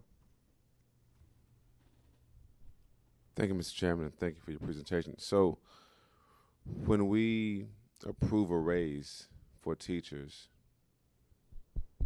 and it's not a teacher that's covered by BEP funds, you all have to put that raise in from local dollars. Is that what I'm understanding? Okay. That's statewide, right? With the other teachers, you have 500, correct? Of unfunded positions, yes. I have over almost 3,000 teachers, but I have 500 of them that aren't funded by that formula at all. So I have to put the entire salary, fund that. So what we do is take the money that he's put towards salaries and use that to help us pay some of those unfunded positions that we have to operate the school system. Can you tell me, maybe it's a longer conversation, but how do you have teachers that aren't in the BEP formula? The BEP formula calculates it based on the number of students in each grade level. And a lot of times when you look at it district-wide, you might have a school that generates more than what it would be in a total. When you take each individual school, it might add an additional teacher at each level all the way across the district. But when you look at the number in total, it's not going to generate the same number of teachers that you need. That's for every district. So there's going to always be a lot of unfunded positions because of the way the formula is structured. It's based on total instead of each individual school at each district. I'm going to ask a question that I probably know the answer to, but I want to just ask it just to have it on the record. Could we change the BEP formulas to allow for this not to happen anymore? When I say we, the legislative body of this General Assembly. I'd love for you to do it. Okay. Let her Yes, yeah. The legislature has the ability to look at changes to the formula. The BEP Review Committee makes recommendations each year to the legislature and the governor's office, the commissioners of F&A and education. So that is something there. I will tell you, we looked at adjusting the funding ratio a little bit. It's a significant cost. The reason I asked, Mr. Chairman, I think it's important for us to consider as we talk about all of our school districts being under so much pressure from school buildings need to be maintained and the increase of population of students. I certainly applaud local government efforts to make sure that we have enough teachers and more teachers than we need to educate our students. But I think it's a bit cumbersome for a lot of local districts to end up having to pay for raises when we approve it up here, and the money just doesn't get there. And so we applaud ourselves for giving teachers raises and sometimes not knowing that it puts an extra burden on the locals because you must then make it happen. Right, because the news said that we gave raises, and you got to find a way to make it happen, and the money's not there because they're not fitting into the formula. So I will certainly appeal to my colleagues, and I hope we can find some way before January as we go into to talk about more ways to get to the place where we don't have these issues, because it does affect capital, because then if you don't have a mandate to spend money on capital, you may end up borrowing from that fund to pay some salaries and other things. So thank you for your efforts. I thank you for what you're doing to educate our children. All right, then. Let's who'd like to go next? Mickey? I'm Mickey Hall with Wilson County Schools, just east of Nashville. We're growing at roughly 3% a year, student population-wise. We're currently in a $142 million building program, and we're requesting $110 million for a new high school in our district because we're growing that fast, and we're basing our cost on $200 a square foot. We're hoping that number's somewhat reliable. We're very nervous about that number because the construction cost in the Middle Tennessee area is really significant right now, along with qualified contractors that have the skilled trades to build schools. But in those two numbers I just quoted for you is almost $250 million, and just in the BEP component for capital outlays about roughly $7 million for Wilson County. So that tells you the equation sort of off as far as taking capital outlay funds out of BEP and taking it toward buildings. All of our buildings in Wilson County have been built basically at the local level through a sales tax increase that was passed in 1994 and adequate facilities tax. And we have had 3 property tax increases to handle building new schools over the 25 years I've been with the district. So, but to give you an emphasis on where we balance our budgets out, I have to hire 60 to 70 new teachers a year. I'm about half the size of Williamson and Rutherford, but those 60 or 70 teachers, and you figure $60,000 a cost with salaries and benefits, and I only get about $4.1 million from the state in an increase. You can do 70 times 60, and you'll figure out we're hiring teachers. We're going to meet those classroom ratios first. We're going to take care of our kids. And we're about 200 teachers above the BEP formula that is funded 100% on the local level, plus all the other support staff that we have to do. So those are issues that we face as a growing community and a district. We're all 3 friends, and we all talk a lot, so we're all facing pretty similar issues in the Middle Tennessee area. So those are a lot of concerns. And on the local level, our county commission, this will be the biggest public project if they fund $110 million for us in Wilson County. It'll be the biggest one, and we're going above 6 figures for a high school. So those are significant numbers as well. So I know there's a school in Collierville that they're at $110 million, and they're opening next year, that high school.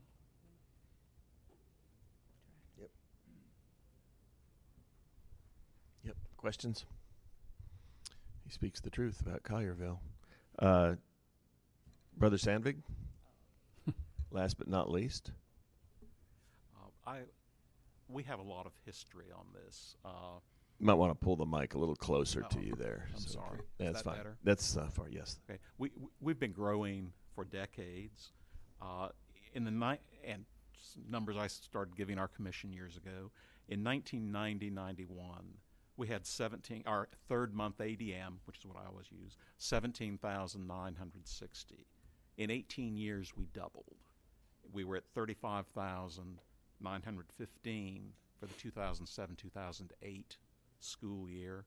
Our average growth rate, 4.13% in that period.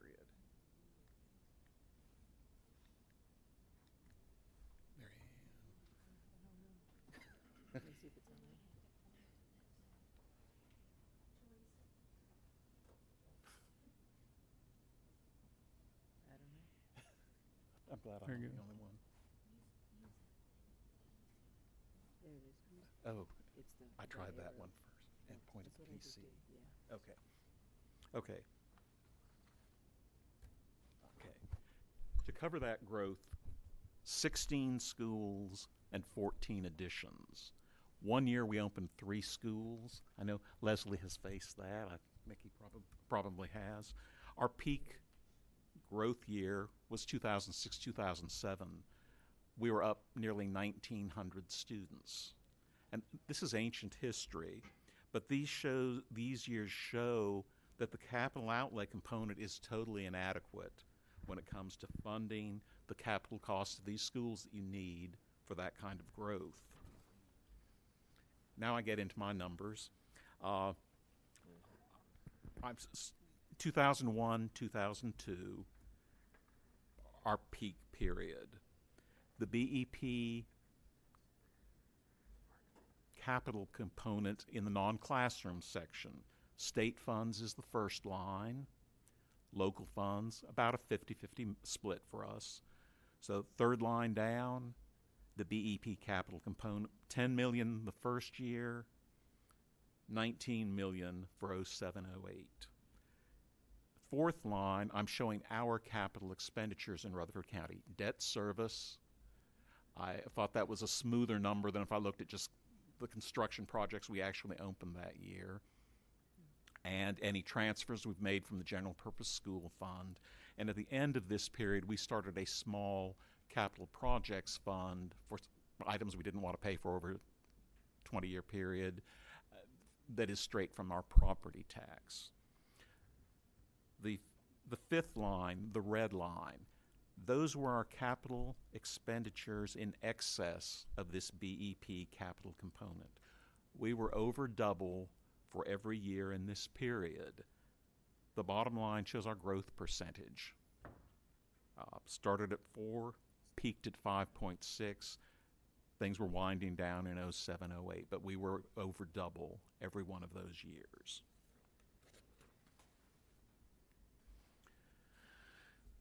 In that period, we spent $229 million, or $130 million more than the $99 million from the BEP capital outlay funds, state and local combined. In my years in going to the commission with our budget, the debt service and the strain of the additional operating costs really was a major strain on the county's budget. Low interest rates have helped us. We have been able to refinance a lot of our debt at lower rates, and we've saved $11 million on that side alone. When the recession hit, we were able to scale back our building program, and our rate has only been 2.31% for the past 10 years. It is slowly picking up. We're just under to right at 3% again. In this period of 2.31%, we've added 6 new schools, 9 additions. We have run out of land at some of our sites to put additions, or the core capacity of the school, some of our schools built in the 50s and 60s, would not be wise to put more students in those buildings. And we just got a new comprehensive high school approved to open in 2019-2020. That's going to cost $70 million on ours. And we already had the land and had done some site work. One concern raised at your May meeting was that the capital outlay funds aren't being spent for capital outlay in some systems. Well, kind of like Leslie and I think Mickey said, ours aren't spent there either. They are spent on our operations. But we spend more than that BEP capital component out of our other local funds every year. Even I think our lowest year, well, I show that, it got close, but we were still spending more. Even after 10 years of this lower growth, these expenditures consistently run higher than the state component. And so no one can accuse me of leaving stuff out. There's the next 5-year period. The red numbers are dropping down. We were able to slow our building program. And the current year and the last 4 years, it got down to $3.8 million in one of those years. Look at 2016-17 and 17-18. It's creeping back up on us. And if our growth continues in that 3, and I hope we don't see it go above that 3% range, that's when it really took off on us. And it also affects us on the operating side. We get no funding toward the new school's administrative positions in the first year. When you open 3 schools, that adds up. The BEP formula just covers the schools you had the last year. Our students don't come in groups of 20, 25, or 30. There are other programs we have to offer. Well, and one of the things for us, RTI, response to intervention. We have over a couple of years put RTI positions in all of our schools. There's nothing; those are above our BEP. other examples come about over the years. And just it gets more challenging as time goes on. Growth funds, we are very grateful that the governor and the legislature restored the funding for these growth funds. But at our level of growth, these funds only cover about 1/2 of the state BEP funding per student. So in that year where we get that, this year we're just under 1,300 students at this point. We anticipate we will be covering half of the state BEP share for those 1,300 students, plus our local. And the growth funds do nothing toward helping you fund that new school. Mayor Burgess has left. I had another meeting, but our commission, they do understand. They don't always like our need for new schools, but they have supported us very well over the years. We have been able to stay at or under what neighboring systems pay on a square foot cost. We've also moved to larger schools with downsides to that in order to come up with that lower cost, lower operating cost. And we have been able to keep, or have been limited and have kept our cost per student well under the state average on the report card. And like my compatriots here, I've been here 20 years, and just coping with the costs of this growth has been our biggest challenge over that period from my side. I know there are lots of challenges on the instructional side, but providing seats for those students has been a challenge. Thank you, Jeff. Question? Yes, Senator Tracy. Thank you, Mr. Chairman. Just a couple of comments from the whole panel. Thank you for coming. I wanted to, since we're public record here, I wanted to go out to the BEP Review Committee that they look at something for fast grow counties in particular. There ought to be something there to help them because, it's pointed out there by Jeff that when you have a new school, you don't get additional funds for the new administrators that come in that school. That's additional cost, not counting the capital money. And there's just not enough money in there for capital growth. And that may be something, it should be something that the BEP committee should look at. And I would like to ask them to look at that as soon as possible. And it's a challenge, particularly on these fast grow and particularly all around Middle Tennessee. And we got other counties across the state that are growing pretty fast. And they're just, if you talk to the superintendents and the finance folks in those LEAs, there's just not enough funds to do what they need to do. And it puts a stress on the local county commission to come up with the funds to do it. And I think it's a very good presentation now. I'm glad we brought this out where it's more easily understood exactly what the challenges are at the LEA. So I wanted to bring that out. I've got to go to another meeting, Mr. Chairman. Thank you, Senator Tracy. Chairman Sargent. Thank you. And I know that the fast-growing school districts are definitely they're struggling very hard. But besides just the growth, and I'm going to use for an example, and I'm looking at presently the average school district gets approximately $4,500 per student. Some school districts, and I'll name them all if you want to know, but there's one school district that only gets $2,200 per student per year. The average is $45,000. Some school districts are getting up to $7,500 per student. We have 6 school districts that are getting less than $45,000. 80% of that is $3,600. We got 6 school districts that are getting less than the $3,600. What I like to see is just also look at the minimum a school system can get is 80% of whatever the average is. Now, Alcoa is the one that gets $2,200. They're the lowest ones per student in the state. And you think the big school districts are getting the money going 80%, under 80% right now is Chattanooga, Hamilton County, Knox County, Williamson County, Alcoa, Franklin Special. That's the six. That's the six. And they're not even receiving 80% of the average. So, I mean, we have to look at this. I mean, we talk about fiscal capacity and everything on that nature, but we're not setting a floor on what we need. I'm just saying, let's set a floor that school systems cannot get less than that, as far as that's concerned. And I know Representative Love talked about, and where you come up with these extra teachers, if a first grade class is supposed to have 20 to 1, I think it is.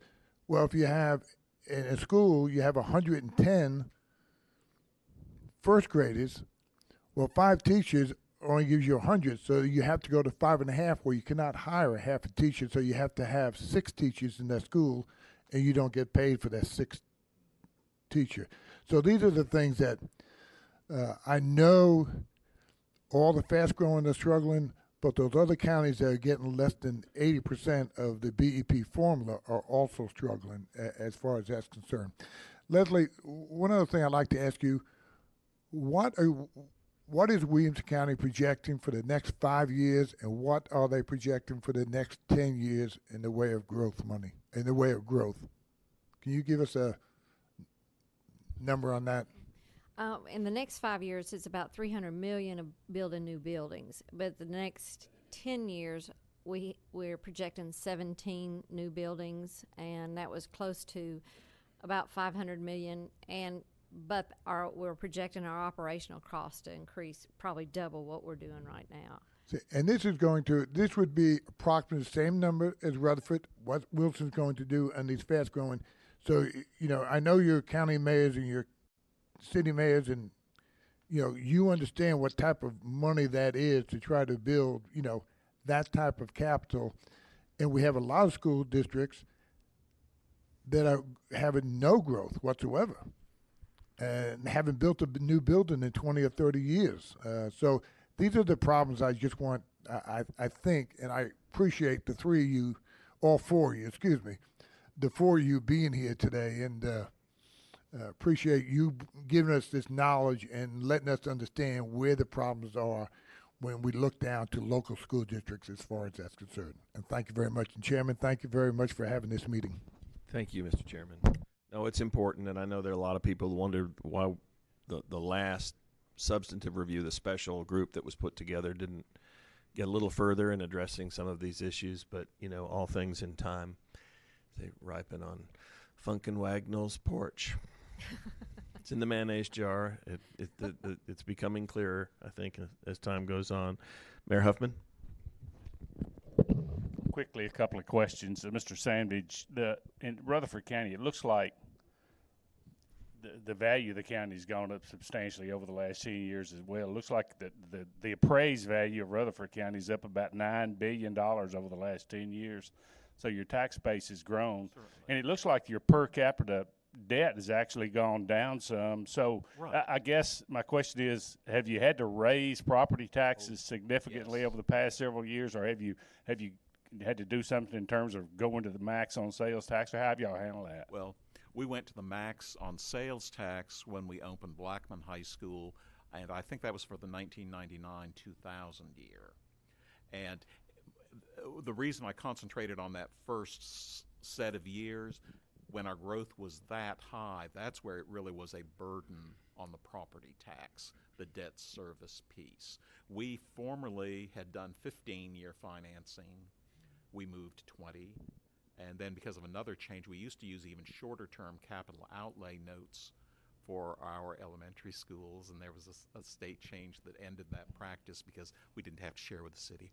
Yeah, right. And it, so it hasn't been as bad in recent years, but as our growth is picking back up, we anticipate it getting worse. At 12 to 1,300 students, we try to hold our elementaries. Our plan is about 850. Our middle schools at about 1,000. And our high schools, we bit the bullet and went to 2,000. We are pretty much getting a school and a half a year. or a high school every like year and a third, something like that. So And it looks like you've done a real good job of refunding bonds and taking advantage of lower we've interest been able rates. to. And We hope that continues, but that may be ending. And just a quick question, Ms. Dursky, and this is outside the BEP because I understand school resource officers are not funded in the BEP. Is that correct? That is correct. They are not one of the positions that is in the formula. How are the SROs funded, and how has that funding looked over the last several years compared to this year? Many school districts contract with their local law enforcement agencies, either county sheriff or city police department. They either contract with them for officers, or the law enforcement provides them. They're on the payroll of the law enforcement agency, and they are stationed at the schools. There are also safe schools grants that are available to our districts. Statewide, for the current year, the total is about $4.6 million.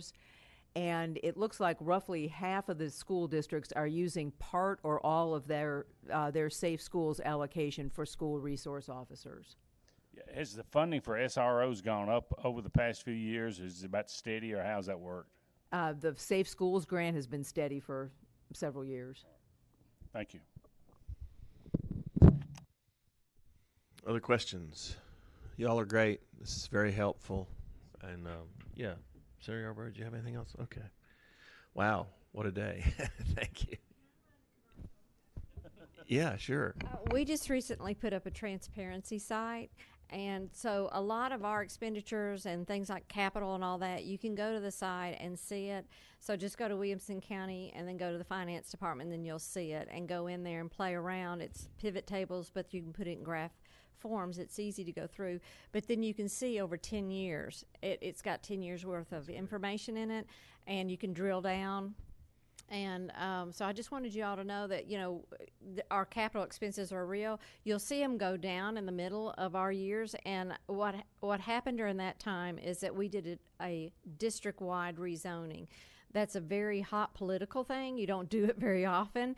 But I think in the last 7 years, we've done it 1 3/4 times. And what that does is we went 5 years without having to build a building. So we've taken steps to try to make sure that we haven't, that we're trying to be a partner with the county and trying to solve our debt issues and using our capital. And again, one other point is that even the counties that don't build a school for years and years and years, they have that capital component in the BEP. And so, I doubt they would spend that money towards capital other than maintenance and renovation and things. And I didn't even include that in mine. I just did new capital, so. Thank you, Ms. Holman. That's good. I appreciate it. Yes, sir. To answer your question on SROs, one of the things I'd like to point out for the committee is there's a huge liability difference between a school system employee and a law enforcement employee. In our county, the sheriff's office picks up the SROs for all of our schools in our district, and their liability is a lot different. To give you an example, if there's a special ed student and something happens, there's a lot of things that have to go in place to protect that kid, where law enforcement can do something differently if they see something happening.